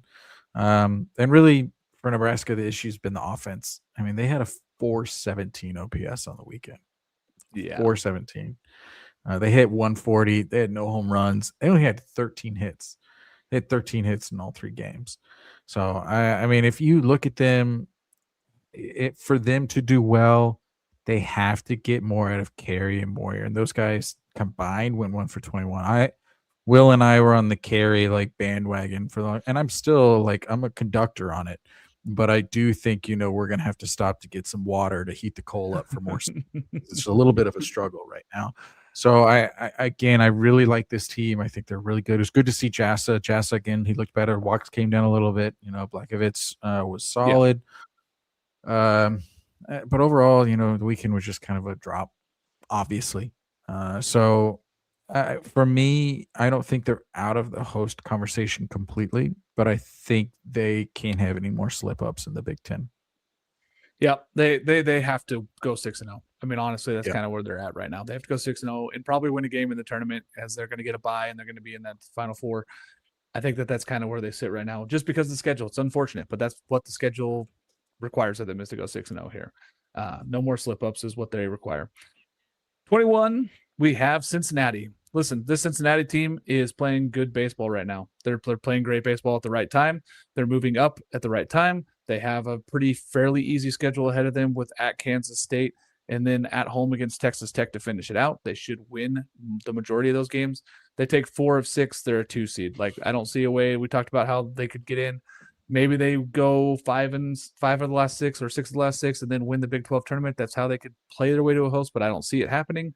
We saw last year that even the team that won the host tournament didn't host. Like, they just didn't give a host to the Big 12. I don't see it happening. My concerns for Cincinnati are what they have been all year, is the inconsistency on both sides of the ball. The pitching was really good this weekend, and that kept them in baseball games. They won 3-2, 8-1, and 4-3 in extras. The pitching was really good. Houston has not been able to hit the ball, though. So, like, the fact of that having to be where your pitching line in and your offense didn't really get going, they need the offense to get rolling again. Jack Tilly and Quentin Coates, they can be a really scary 2 seed. They can make you a really scary team because they can put up those crooked numbers that we always talk about, those kill shots. Can they go in there and put up big numbers in a single inning? Those 2 guys can do it. They have a lot of weapons on this offense. I want to see more consistency. I think the next 6 games are going to show us a lot about this Cincinnati team. Can they be more consistent?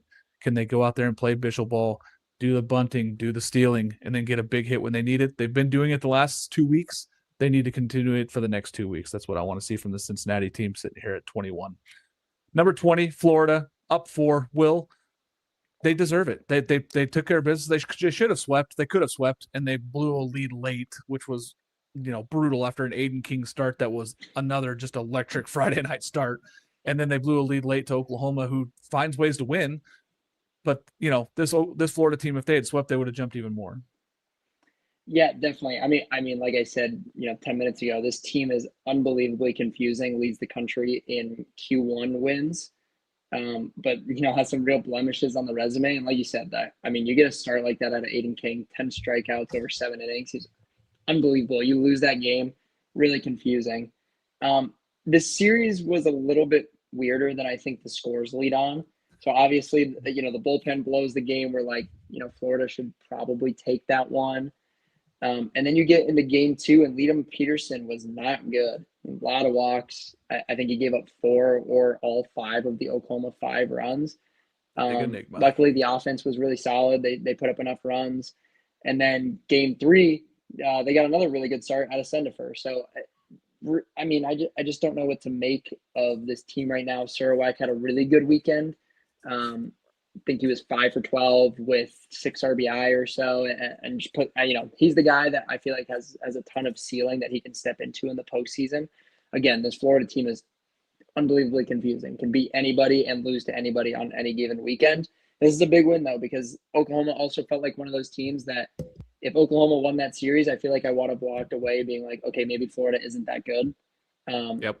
Because again, my whole thing with Oklahoma this year is like Oklahoma just beats whoever they're better than. So, it's to me like it's been kind of like a 1-to-1 logic watching Oklahoma. It's like, okay, if Oklahoma beats you, they're probably better than you. And that's kind of how they operated all season. But yeah, definitely deserving of the bump. I still don't really know where this team stands. I mean, 15 Q1 wins is 15 Q1 wins, and they could for sure sneak a host. I mean, they're 13-11 right now. Yeah. They can put the nail in the coffin against LSU, and then they've got Kentucky next weekend. They win 5 of the next 6.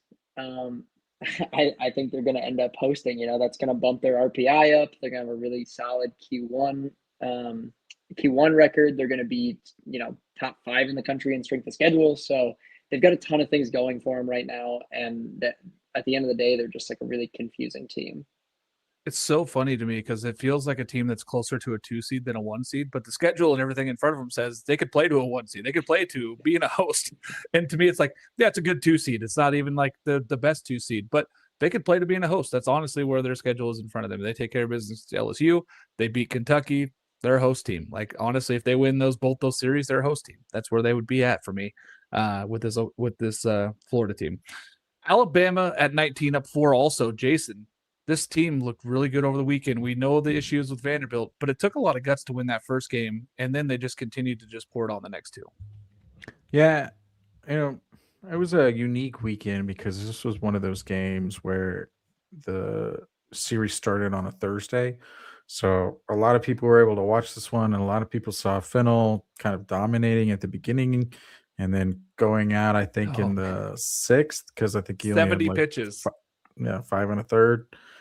So I think everyone saw his reaction after the 4-pitch walk, and then they changed pitchers, and then very first pitch, I think, was deposited into right center field. So, credit Alabama. Biggest question about this team has been the offense. While it wasn't dominant, they had 6 big home runs, including the big one by Lim in game 1 to win it. So, they had the big swings. Nobody had more than 3 hits, which was kind of unique. But 5 different guys had 3 hits, so it's more like a collective offensive effort.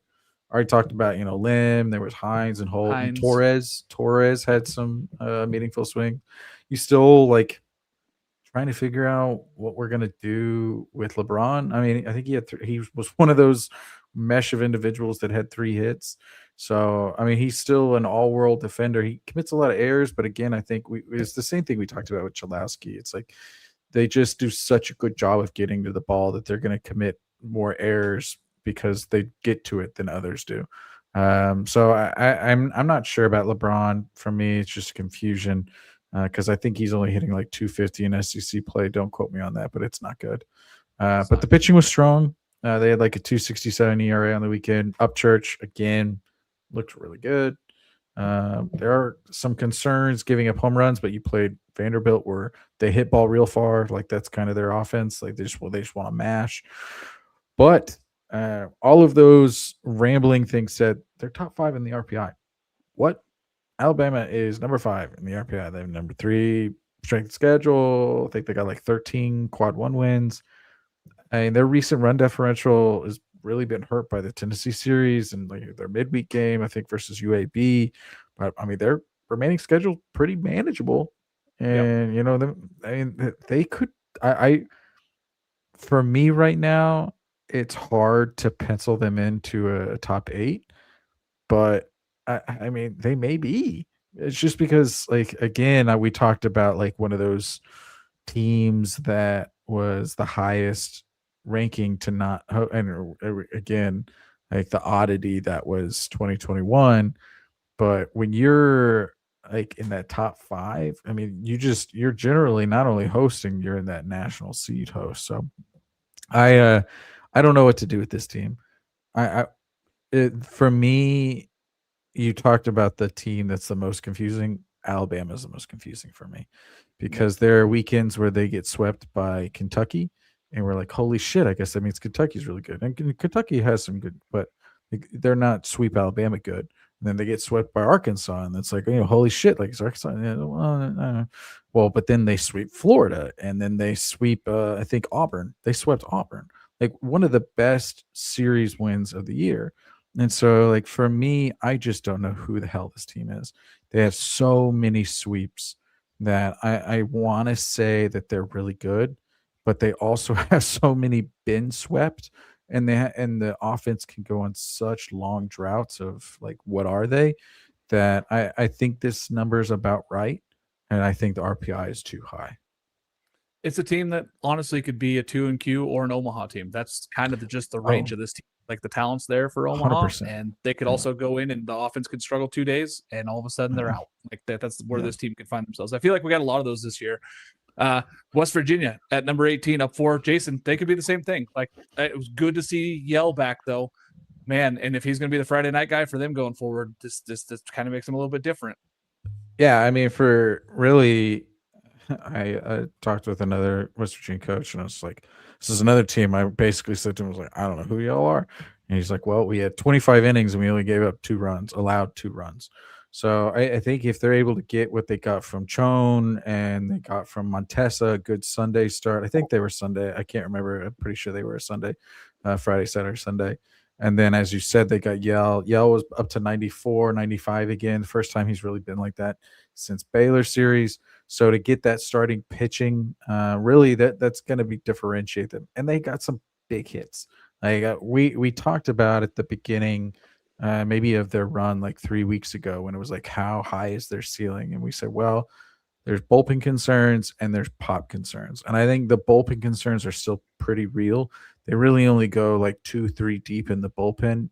If they're like, if they need to go, if they get into 4 and 5, I think that's when you start to, and that's why when you see like a Pitt game when it's like 27-0, again, it's because, and not to belabor the point that midweeks don't matter, but you're just seeing players that you won't see that bring value in very invaluable situations. Yes, like we talked about this with Mississippi State and how they could potentially be like a Oregon State from 22. Like, hey, I get in the losers bracket of Omaha. It doesn't mean shit because I've got pitching and I can get out of it.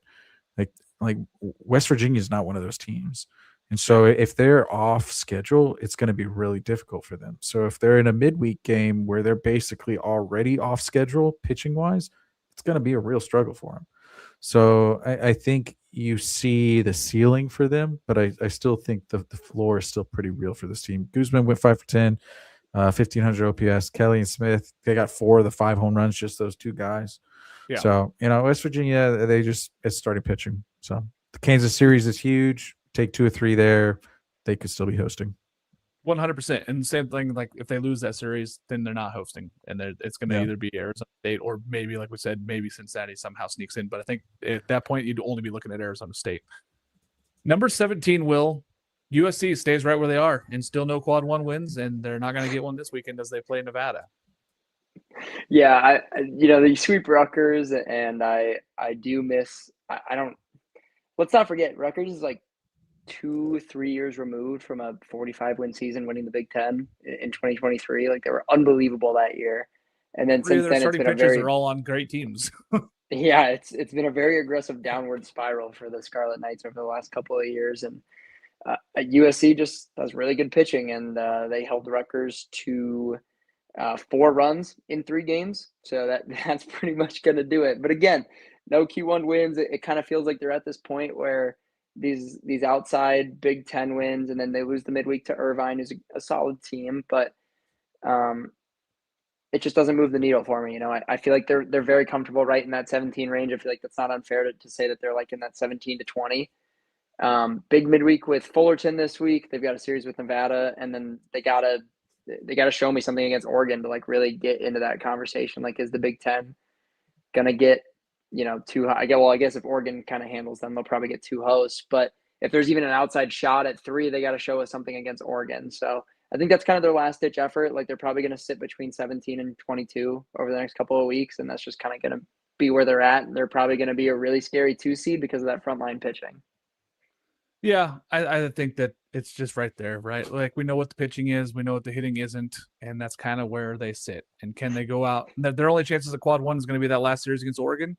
If they go beat Oregon, you can put them in as a host, even with only 2 wins in the quad 1. But if they go get swept by Oregon or they lose the series at Oregon, I don't think they should host, even with their high RPI. Honestly, I don't think that's a team that should be hosting. But we're gonna see what the committee thinks on these guys later. Next team up is Virginia here, sitting at number 16. Not a lot because it was, ACC dead week where a lot of these teams don't play. And they played a Sunday doubleheader against Radford. They crushed 11-1 and 14-5. The offense was healthy and good to see. I want to see more from it. I want to see everybody back on this team and everybody rolling. My big thing was seeing AJ Gracia back was huge for Virginia. I think that makes a big difference, is that if he's going to be in that lineup, it makes a huge difference for everything that else is going on. They're still missing players. Like, they're still missing guys. I have concerns, but, they're right here. They didn't do anything wrong. And since they didn't play her this weekend, there's not a lot in front of them. They play Cal left, and then they finished with Louisville. So not a lot that moves the needle for this team. They're probably not going to drop a ton unless they lose those series, but they're probably not going to move up a ton either. They're kind of just going to sit right there in this middle of the pack. I don't think that they're going to jump up, even if they were to go 6-0 and win 18 games in the ACC. Maybe it keeps them right there on the fringe of that host. But to me, Virginia is not a host team, but they just haven't done anything too wrong for us to knock them out, and they're living off of some of those early season wins. So I'm interested to see what they do. Like, if they lose the Cal series or they lose the Louisville series, drop them out. I'm fine with that. They should be a 2 seed. But if they win all 6 of those games and they do something in the ACC tournament, it'd be hard to say that they're not the 16th or 15th best team in the country. Just looking at it overall. Number 15, Arizona State, up 3. They took care of business on the road at UCF with some weather and everything else going on down there. It was good to see them get runs late in that game there on that Sunday game. I thought that they were going to blow that one also. UCF, a good baseball team, tough to win on the road. Good for Arizona State. Yeah, really, really good win. I mean, their only loss in Big 12 play so far in terms of series baseballs is against West Virginia. So if you're ASU and you're kind of looking up and down of what the Big 12 schedule is, you kind of have this UCF series penciled in as one you got to get to show like you're legit. And that's exactly what they did. And I think this is a really strong team. They had a really strong showing, stronger than the scores let on in Arlington at the beginning of the year. I think this is an uber competitive team. Oklahoma State's playing some really good baseball right now. So this is actually going to be a really big weekend. Whereas like 3 weeks ago, I would have said like, man, they're probably just going to handle business. It's a big series against Oklahoma State, especially they don't have Kansas on the schedule. So to me, I think they have a legit shot to host. Pending like if Kansas kind of has a meltdown or like West Virginia gets them, we might run into a situation where we get like 4 Big 12 2 seeds again like last year, even though they probably should have gotten 2 last year. At least one host this year. Yeah, I think they're going to get one, but like I don't see any way Kansas isn't hosting this year. Agreed. Don't. Yeah, agreed. Yeah, unless there's like an absolute meltdown. They'd have to go. In there 1 in 5. They're already games, at 20 wins, but they already have 20 wins in Big 12 and a 20 win, 7 win, like 7 bid conference. I think they're a lock to host now. Yeah. I mean, if you're ASU, I think you got to win some games in the postseason. You got to win some games in the Big 12 tournament. You got to beat Oklahoma State this weekend. You got to beat Houston to finish it out. I think if you win 4 of the next 6, 5 of the next 6, and you win a handful of games in the Big 12 tournament, like you've got a legit conversation on our hands, especially if one of those wins happens to be a West Virginia or UCF, which it very well could line up that way based on what the schedule or what the Big 12 standings are at the moment. So I think for ASU, like you kind of got your future ahead of you kind of deal. I think there's a really good opportunity this weekend to grab a couple more quality wins, and then you kind of go from there. But I think it's very possible still that Arizona can sneak into a host spot. Yeah, Arizona State's right there. They're right there. I mean, honestly, the season's in front of them. Beat Oklahoma State this weekend. You should take care of business against Houston. You're right there on that fringe of being a host, is why we have them at 15. Number 14, Jason, down 2 is Mississippi State. Tough weekend for them. Oak gets thrown out of the game there on Sunday. Like it was it was interesting. But they hung with Texas. I mean, they beat them the second game. It was a great series. Like honestly, this doesn't crush me on Mississippi State's talent. I mean, I'm gonna keep saying like over and underrated. Let me just say what happened. So obviously, I think Oak is one of the people most excited about what we're hearing with the ABS system potentially coming to the SEC. He's probably doing backflips because it was this series, and I think it was the Georgia series where he got thrown out. Yeah. So two series in like a 5-game stint or 5-weekend stint where he's gotten tossed because of just really shitty, and they were not great. Let's just be frank. But it was bad. ABS, it's coming. So I mean, they went to Texas. They played. I mean, they went up against Valencius, who's pitching like now that unfortunately Dax Whitney's done for the year. Valentis, I said Valencius. That's Mississippi State's guys clearly, or Valencus. He's pitching. Yeah, he's pitching like one of the best pitchers in the country. So that was a nail biter basically until like the 5th or the 6th. And then really they kind of took it to him in game 2. And game 3, when it was 5-0, I think in the second, I was like, I knew it. Like I knew these guys, like this is who they were. State. That's what I thought too. and then they just they walked the farm. They walked the farm. Couldn't throw strikes. And they couldn't throw strikes. They hit Tenney. They loaded them up and then Peck just had a really big hit, and then it just felt like it snowballed. So, like, I mean, the hitting wasn't great. They had a 672 OPS, but I think the thing that stood out for me with them is Reese, Teal, and Sullivan. Those 3 guys were 3 for 31 with 1 extra base hit. Now, again, we talk about how good pitching staffs are, and like Texas has a very good pitching staff, but you just can't have your top guys hitting sub 100 against like the goons. Exactly what we were talking about with like Boston College. It's like you're gonna go up against goons. Like you have to be able to produce even against some of the best pitchers. So I still am really high on this team, but seeing that struggle that immensely from like basically what we would call the middle of their lineup, that's something to definitely keep an eye on. Absolutely. And I think we still all think the Mississippi State team has all the talent, and we know that Oak can coach. But again, just some issues there with the bullpen. But I think that they're going to be better. Also, they're going to get McPherson back at some point, and that's going to help the bullpen issues, like whether he ends up being a starting pitcher at some point or if he comes out of the bullpen. But that's going to ease up a little bit of the issues that I think that we're seeing deeper in that game. So not really any worries for me when I look at this Mississippi State team. Florida State up 6 this weekend. Good weekend series. I mean, we talked about how good Pitt is, and Florida State took it to them all weekend long. Like they looked like the better team. The pitching staff obviously was back to its form that it was 4 weeks ago. It was what everybody wanted to see from this Florida State team. Can they take care of business at home and be that elite team? Do they have elite offense? No, I don't think that they have an elite offense right now. I think obviously no Miles Bailey. There's still some holes in that offense. Are they going to get better over the next 2 weeks? I hope so. I think that this Florida State team, the pitching is going to carry them though. And they're only going to go as far as that starting pitching is. If Trey Beard is elite, if Moore's elite, we already know what you're getting from Wes Mendez. Like that has to be the pinpoint for Florida State fans. Like go after that. If that pitching staff is elite, you can win any weekend series. That's the biggest thing for them. Problem for me is if they lose a game in a regional and they have to go to a 4th game, it's not easy for that Florida State team. I think that makes it a lot harder for Florida State to go in there and win 4 games because I don't think that they have the depth that a lot of people think in Florida State. I think it's going to be really, really tough for this Florida State team to go out there and win a 4th game because the offense doesn't bang in and the pitching staff beyond those top 3 guys is really not that elite. So for me, Florida State, yes, if they can take care of business this weekend against Clemson, put themselves and keep themselves in that host conversation, they're fine. But if they get to that point where all of a sudden they drop a game in the regional, look out, because that's a very beatable 1 seed without the pitching that they have. The 4th starter for them is just not good enough. Like, that's not good enough for them.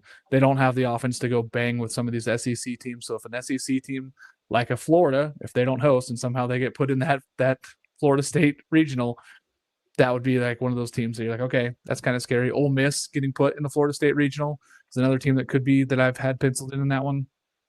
Could be really tough for Florida State, but still like them. Pitching staff still lead up the front end, but I really have worries if they don't get through the weekend.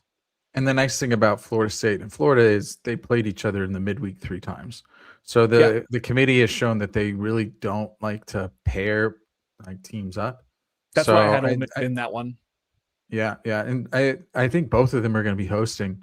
So for me, like I think we have Arkansas with Florida State right now, basically kind of in that 12 through 15, and then getting one of like the maybe like 20-ish to 23 type RPI team.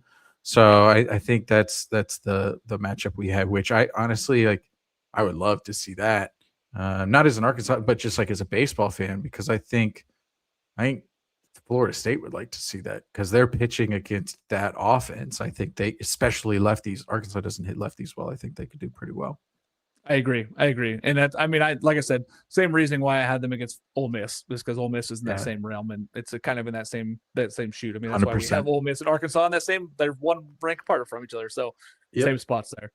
Number 12, Southern Miss up to Will.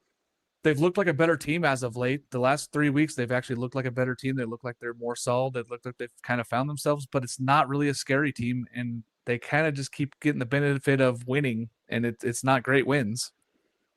Yeah, I'll be honest, this was a pretty underwhelming week for Southern Miss. I mean, you lose the midweek against Tulane, you play 2 really sweaty ones against ULM in the doubleheader, and then beat them like somewhat handily on game 3. Yeah, I mean, game 3 was pretty tight for most of it. Yeah. An underwhelming week, but they walked away with 3 wins. So again, the beneficiary of having teams in front of you lose is that you get the bump up when you win.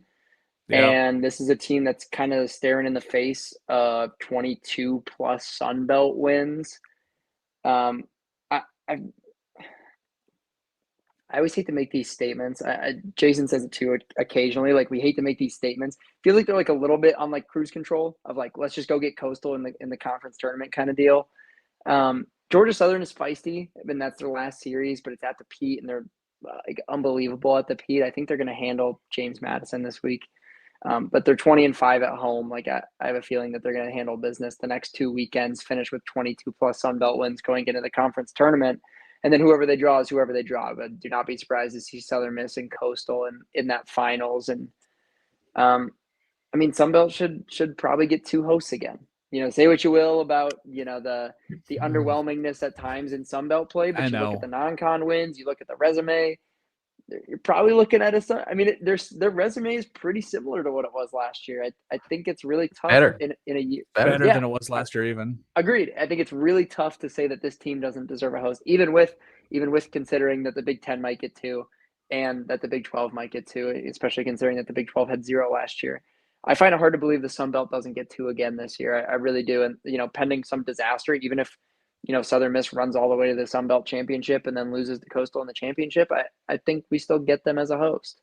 Yeah, it'd probably be bad precedent if the committee doesn't have them at this point. Like, I don't necessarily think that Southern Miss is one of the top 16 teams in the country, but at the same time, like, they've won a lot of big midweeks and they've done exactly what the committee asked them to do in these non-conference games. So, and they're 11th, and they're 11th in RPI. Yeah, I mean, that's what I'm saying. To both of y'all's point, like, why would you ever schedule difficult midweeks again? If basically, like, Southern Miss if they don't put them in. Yeah, they base, or like even host, because it's like, hey, we went 22-8. I mean, that if they win the next 6, we went 22-8 in the Sun Belt.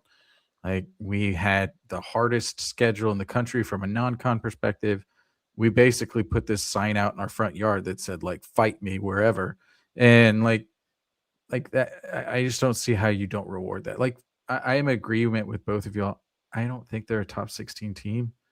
I mean, you look at when they were like 14-2 after the non-con, I think they're like 20-12 or something like that since. So I mean, it's not phenomenal. And I mean, what's their best win in the last 2 months? Is it Ole Texas Miss State. I in mean, a they swept midweek? Texas State. Like that was a Texas State sweep was probably the I mean, that was 2 weeks ago, Yeah. so that was the one. although they're playing rough of late. Texas but State's I would been bad argue, the last 2 weeks. Yeah, I 3 weeks. just Texas State's not going to be like in the tournament. No. So you basically are saying like our best win is a team that like the committee is saying is not good. I mean, they're not good enough. That'd be a good way to put it. Not good enough. And so like I'm on the fence because a part of me is in agreement with both of y'all. Like they have done everything that they've been asked to do, and they've put together a very good resume.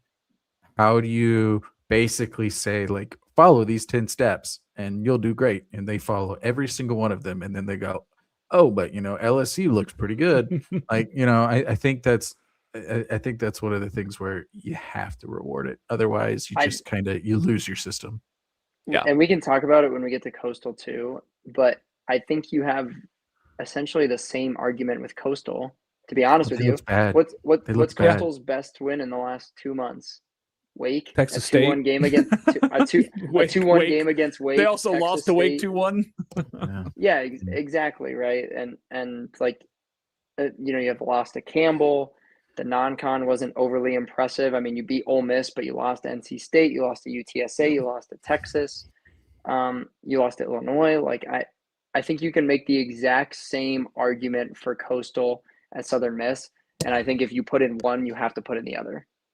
Yeah, agreed. I think that's where we're at, and they've like we keep saying, they've done everything the committee asked them to. North Carolina run rule in the chat. Yeah, that was last week. That's right. I forgot about North Carolina. Yes. That's right. Yeah, that was a big, but 12-2. That was a huge one. But what did they go bananas in the sixth? It was it like 2-2 in the sixth, if I remember 8 correctly, runs, and then they went crazy. something.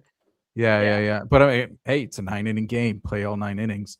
Yeah, but the point still stands, right? Yeah. Agreed. Number 11, Oregon State, down 3. This team is really tough, and I took this team because I've seen them probably more than anybody else here. Not probably. I have seen them more than anybody else here. No Dax Whitney, right? And I know that we're not necessarily supposed to put that in our rankings. It's supposed to be what the team is doing that's in front of us. But when you lose a Friday night ace like that guy, and he's going to be out for the rest of this year and all of next year, it kind of puts a damper on Oregon State's season. It does. I mean, no matter what you do. Yeah, Ethan Kleinschmidt, we know he's going to be a drafted pitcher. He's very, very good. Great, elite left-handed pitcher. Going to be the Friday night guy for them. That's fine. 98% of teams would love to have him on their Friday night starter. That'd be fine. But it's everything else that moves up from there. So now Eric Segura, who's a terrific Sunday guy, top 10 ERA guy in the country, moves into your Saturday role. You're fine with that also. But now you're going to a true freshman and Trey Morris moving to your Sunday role. Now, he did win. He's 4-0 this year. He's done everything that's been in front of him. They have a great bullpen. They have a lot of arms. The offense wasn't elite. They did drop a game against CSUN this weekend. They don't play a team in the top 100 for the remainder of the season. If they drop another game, I don't see them hosting. And I've been maybe hypercritical of this team as of late. Like, I like the offense. I think that there's some good pieces. I think like guys like Paul Vasquez have stepped up. Easton Talt is a dude, and we all know that he's got that clutch gene and he's got it in him. AJ Singer, one of the best fielders in the country. But when you lose a guy like Dax Whitney, things happen, and it kind of feels like things are happening to Oregon State. If they drop another game the rest of the season, they have to go undefeated for me to stay as a host.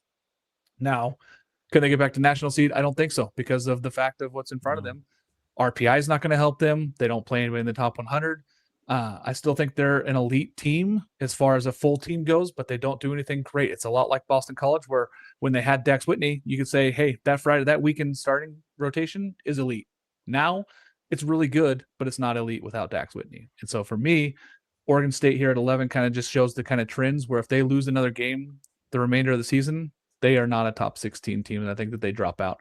As much as the committee loves what they did in the non-conference, and obviously every game for them is non-conference because they're independent, and all the road games, but now they're playing some games at home. They've lost some games at home. I think it's starting to come back and hurt them. And all the teams that they scheduled that they thought were going to be a lot higher quality wins are dropping off and haven't been performing well. So for Oregon State fans, you have to sweep the rest of the season. Like, that's what's in front of you. You have to go out and sweep the midweek loss to UT Rio Grande.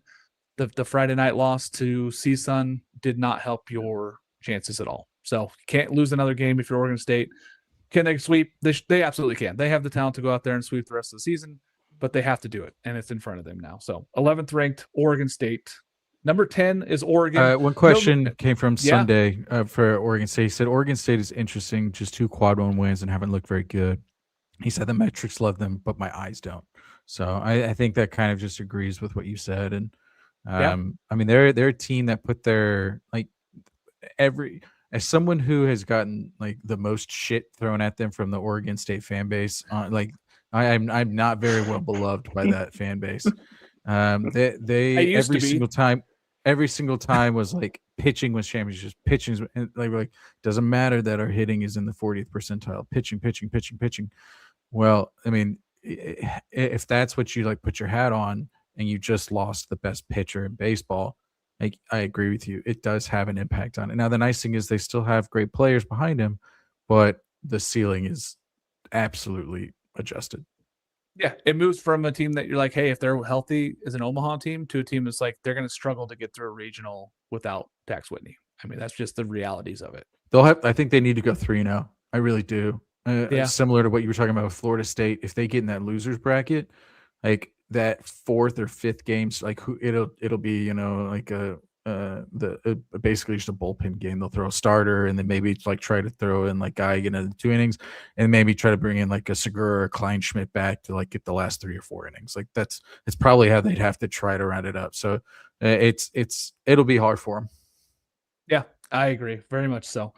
Number 10, Oregon. They did drop a game this weekend, and they have canceled both games against Grand Canyon, which for me, if you're looking at RPI and trying to be smart about it, that's smart. And health-wise, they're trying to keep healthy and keep those pitchers healthy. Like that was the reasoning is, hey, we don't have enough arms. We want to make sure we have our guys going ready. Both of the midweeks that they've been playing, they've used 9 different arms, each of them. So for me, good call for Oregon. They have the whole season in front of them. They get UCLA here this weekend. Like at UCLA, you go take a game there, your hosting chances are still out there. You get swept, kind of puts you in the hosting dampers where I don't think you can be hosting anymore. But they still could. I mean, even if they swept USC at home. But I still think it's all in front of them this weekend against UCLA. UCLA, to me, not necessarily on cruise control, but doesn't need any more wins as they've already won the Big Ten, and they're going to be the number 1 team in the country. Really hard for me to think that UCLA does not get the number 1 seed no matter what happens down the stretch here, but Oregon has it all in front of them. And the Oregon bats have to come alive. They have to keep hitting. They got to pitch. Like they have all the pieces to be a host team. They do. Obviously, we have them at 10, but they got to do it. They got to put it on together on the field. They got to beat UCLA, and that's no easy task as no Power 4 team has done it yet. So to go take one from UCLA when nobody has done it is going to be a tough task.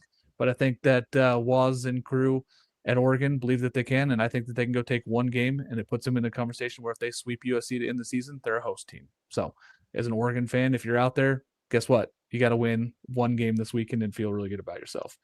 Number 9, Coastal Carolina also did not move Will. You've talked about them, but I'll let you take a little bit more. I mean, Cam Fluke back is going to make this team move, whereas we're talking Dax goes out for Oregon State, but you get Cam back for Coastal. Kind of changes the needle a little bit. Yeah, I mean, they just keep winning. I feel like we say it every single week. Like it's really hard to knock this team. And, my forgot that they did beat Carolina in the midweek, which is a big win. As the midweek believer, that's is a huge win for them. It really is. But this team just they just don't win, right? Or they just don't lose, right? They just take care of business in conference play. But they dodged a bunch of the really good teams in conference. So again, it's tough to have real needle movers at this point.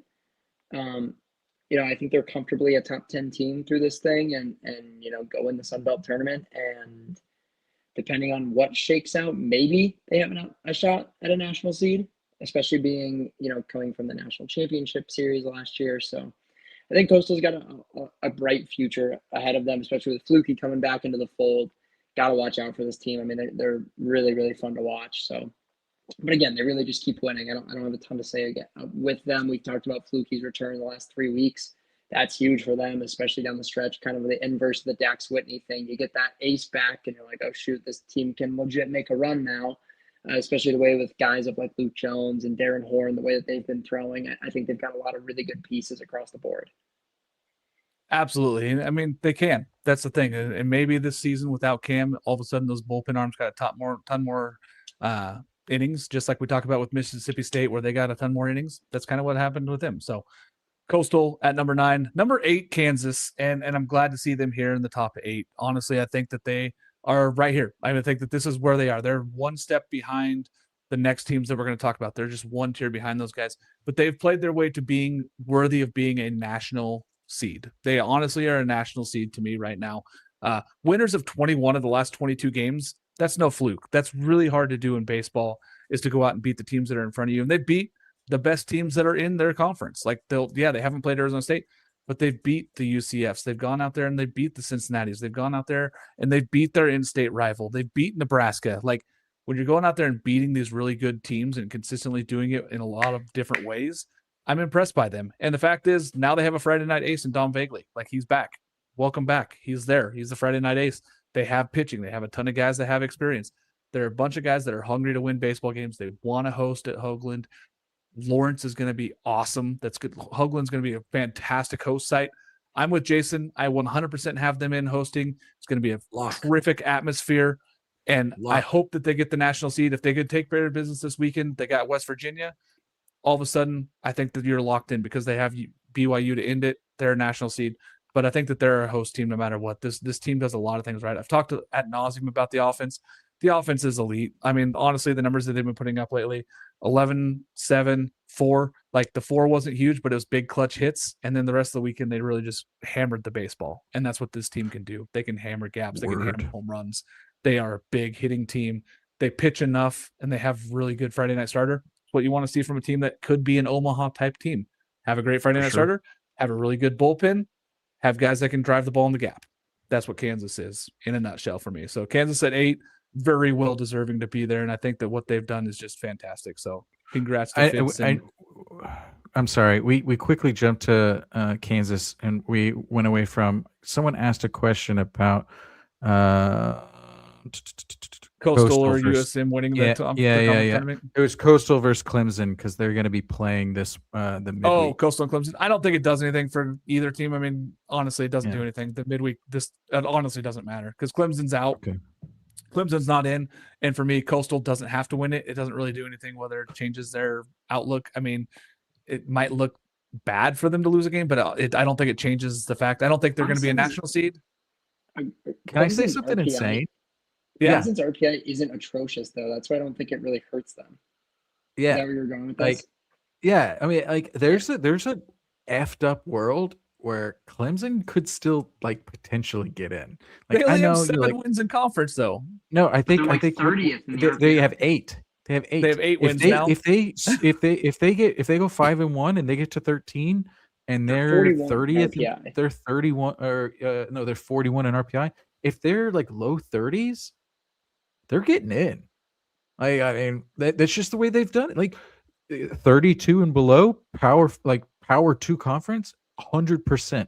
Every single team has gotten in the last 5 years. So that was one of the crazy things we didn't talk about at the beginning. I was just like, we won't talk about it. I'm not worried about it. But now that it's come around again, I'm like, that's my insanity. That's my insanity.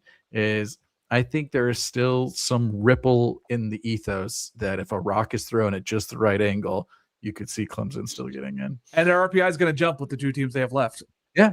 Now again, we talked about midweeks. Who really pushes in the midweeks? Coastal, Southern, a few, Missouri State. They really push so Coastal's really going to push, but Clemson is too, because Clemson knows this is an opportunity for us. Let's bump up that RPI. So that's probably one of the bigger midweeks remaining, because if Clemson wins, Texas UTSA is a big one too. Yeah. Well, I mean, frankly, it doesn't really do anything for Texas. Texas is big for UTSA. It's big for UTSA, but I don't know. I know that was I just don't see UTSA. I don't see a scenario where they get in anymore. UTSA? I'm wrong. Yeah. They're leading the American still. They're leading the American over. Are they leading the American? Who am I thinking of? Sorry, Texas State. I'm sorry, I was thinking Texas of Texas State. Texas State's out. Yeah, I was like, UTSA is ahead now. Apologies. And for them, they're not going to host or anything. They're not going to be a top 16. No. But for the RPI reasons, if they happen to not win and ECU does win that conference, UTSA could hang their hat on a Texas win in the midweek. Yeah, perhaps. Good point. Number 7, Texas A&M down 3. Jason, fair. I mean, this team has looked really, really good, and they're still a top We're 8 2 team. hours They're a national in. seed for me. I'm just gonna keep it pretty simple. This is still a wagon. Like if you're Still a hopping off, great you're team. an idiot. Yeah. Like, I mean, again, they just went up against the best pitching staff in the country. I've said it. Yeah. I don't care about like hiding it anymore. Like I am a full-on believer, tattoo it on my right arm. Auburn is the best pitching staff in the country. So yeah, they went there. It was a weird weekend because the weather was insane in Texas. So they had to do the doubleheader, I think on Friday, or I can't remember. The weather was nuts. As someone who lives in Houston, I can tell you it was raining all day, every day on Friday. Again, like They did doubleheader Saturday, it just makes sense. Yeah, I was about to say, as soon as I say it rained all day Friday, I was like, well, that means they had a doubleheader on Saturday, you idiot. Again, Auburn is an absolute wagon, and I know I have them next, so I can just continue the same thing. The only thing I was worried about with Texas A&M was the bullpen. And hey, how did they win Game 3? The bullpen came in and took it. Like they almost lost Game 3. Oh, you gave me a thumbs up. How the frick did you do that? Did y'all see the thumbs up that came on the screen? Oh, no. I don't know where that came from. That was wild. Okay, yeah, like an emoji thumbs up, like went over Will's face.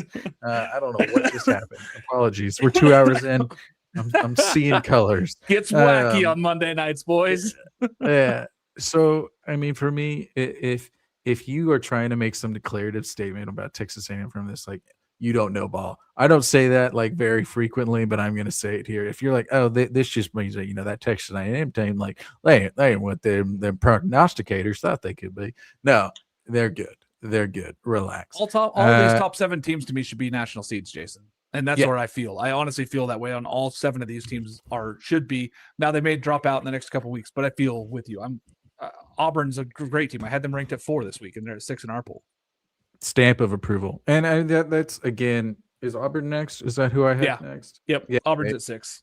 Wagon. Like I am official. We need a t-shirt with just like, an Oklahoma Sooners wagon and just put as many logos in there as we can. I love this team. Steal it from the Oregon Trail game. Yeah. Like we will not die of dysentery. Like this team is going all the way. So I mean, I can't say enough good things. The pitching staff is phenomenal.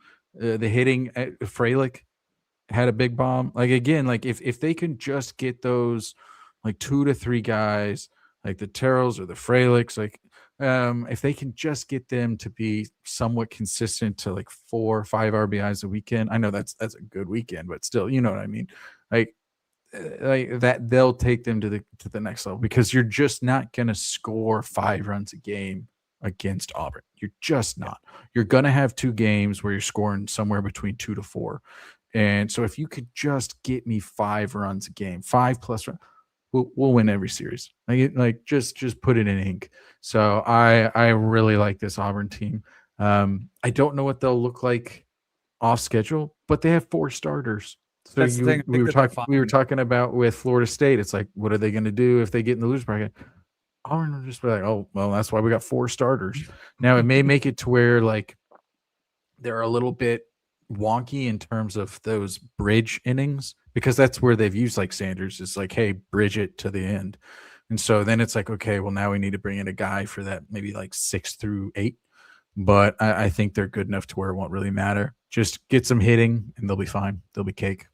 Yeah, it was good to see like Eddie Madrigal going out there and getting RBI doubles and hitting the ball. Like all of a sudden, it's just adding more and more power to this team. It's very scary. Like Auburn, to me, for sure. I had them at 4, and 6 felt low for me, but this where the committee had them was at 6 today. But good for them. Texas also up 1 at 5. Jason, a very good baseball team that took care of business this weekend. Yeah, you get 3 in a row. I mean, these are your teams, so I wanted to keep you on them. Wagon. Stamp it. These are 3 Omaha caliber teams. That's what it is. The fact that Texas, on Friday, they looked like probably the best. I kept saying like Ole Miss is the best Friday night team, and Ole Miss beat Texas at Texas on Friday night. And so like, but now that you've got Valantis in that Friday, I mean his his like slider, curveball, whatever the hell you want to call it. It's basically like seeing Chris Sale in college. It's absolutely ridiculous. Like this massive lefty with this really weird release. And like, I mean, I for me, it's an easy one. They're one of the best teams in the country on Friday. And then you throw in Pack, who's just absolutely going, but he'll probably win SEC, if not even like national freshman of the year. The extra base hits are a little low. Like he doesn't have the crazy power. I think I saw something like pop up. They were like talking about the top freshmen as I was watching that game, and they just put extra base hits because they did that on purpose. They didn't want to put home runs. So I mean, he's getting good extra base, but it's just not like crazy power. But again, he does. I mean, with the bases loaded, and I think it was a 2-5 game, and then he hit like a 2-run single into the right field, if I remember correctly. Don't quote me on some of those, but it was one of those when that inning kind of went a little sideways for Mississippi State. He came up with the bases loaded, and I think on like a 2-0 count or a 2-1 count, he went to right field, looked really good. So, I mean, for me, wagon. Like I just, it is what it is. I can't say enough good things about this. We're now 130 minutes in. I'm getting crazy. Let's do it. Love Texas. Texas at 5. I think we all agree they're a national seed at this point. Number 4, Georgia Tech, also a national seed. Will them and UNC, I mean, you can flip-flop them for the better teams. I know UNC took the series, but I really like this Georgia Tech team. And if they get the pitching, they're going to be really good. Yeah, I know they dropped one this weekend. They're still really, really good. Yeah, I'm going to do the same thing I did last week. We're going to combine Georgia Tech and Georgia because that's where everyone has beef with us right now. Again, I am the resident Yellow Jackets number 3 voter of the year, and I think everyone else had them at 4. So again, composite vote, just how kind of it plays out. I had them at 5. Yeah, and it's really hard to fault Georgia. I mean, Georgia manhandled Missouri for 3 games. So like, yeah, you know, how do you swap them at that point? I get it. Oh, 13-4 or whatever it was on a neutral site and this, that, and the other. But what did we just talk about with Coastal? Like Coastal just ruled Carolina. You don't see Coastal at number 2. You know what I mean? So and I get it. It's not apples to apples. Coastal does not have the same resume that Georgia Tech does, but it stands, right? It's one game. It's the same thing with Georgia Tech dropping one to Xavier. Like it's one game. They still took care of business in the series. That's going to happen from time to time. Both teams, wagons. Again, stamp of approval, wagon, 3-4. Can interchange that, quite honestly, like 2 through 7. I think you could interchange anywhere, and I wouldn't be, crazy upset about any of the placements. Both are really, really good. Yeah, that's kind of about all you got to say about the top 5 teams right now is that they just continue to win. They continue to play really good baseball. Any question about the injury to Allen going to be out for the rest of the season for the Dogs? I did see that. Yeah, certainly plays a role, but I think Georgia is just so deep. Like it doesn't. You can't say Callaway.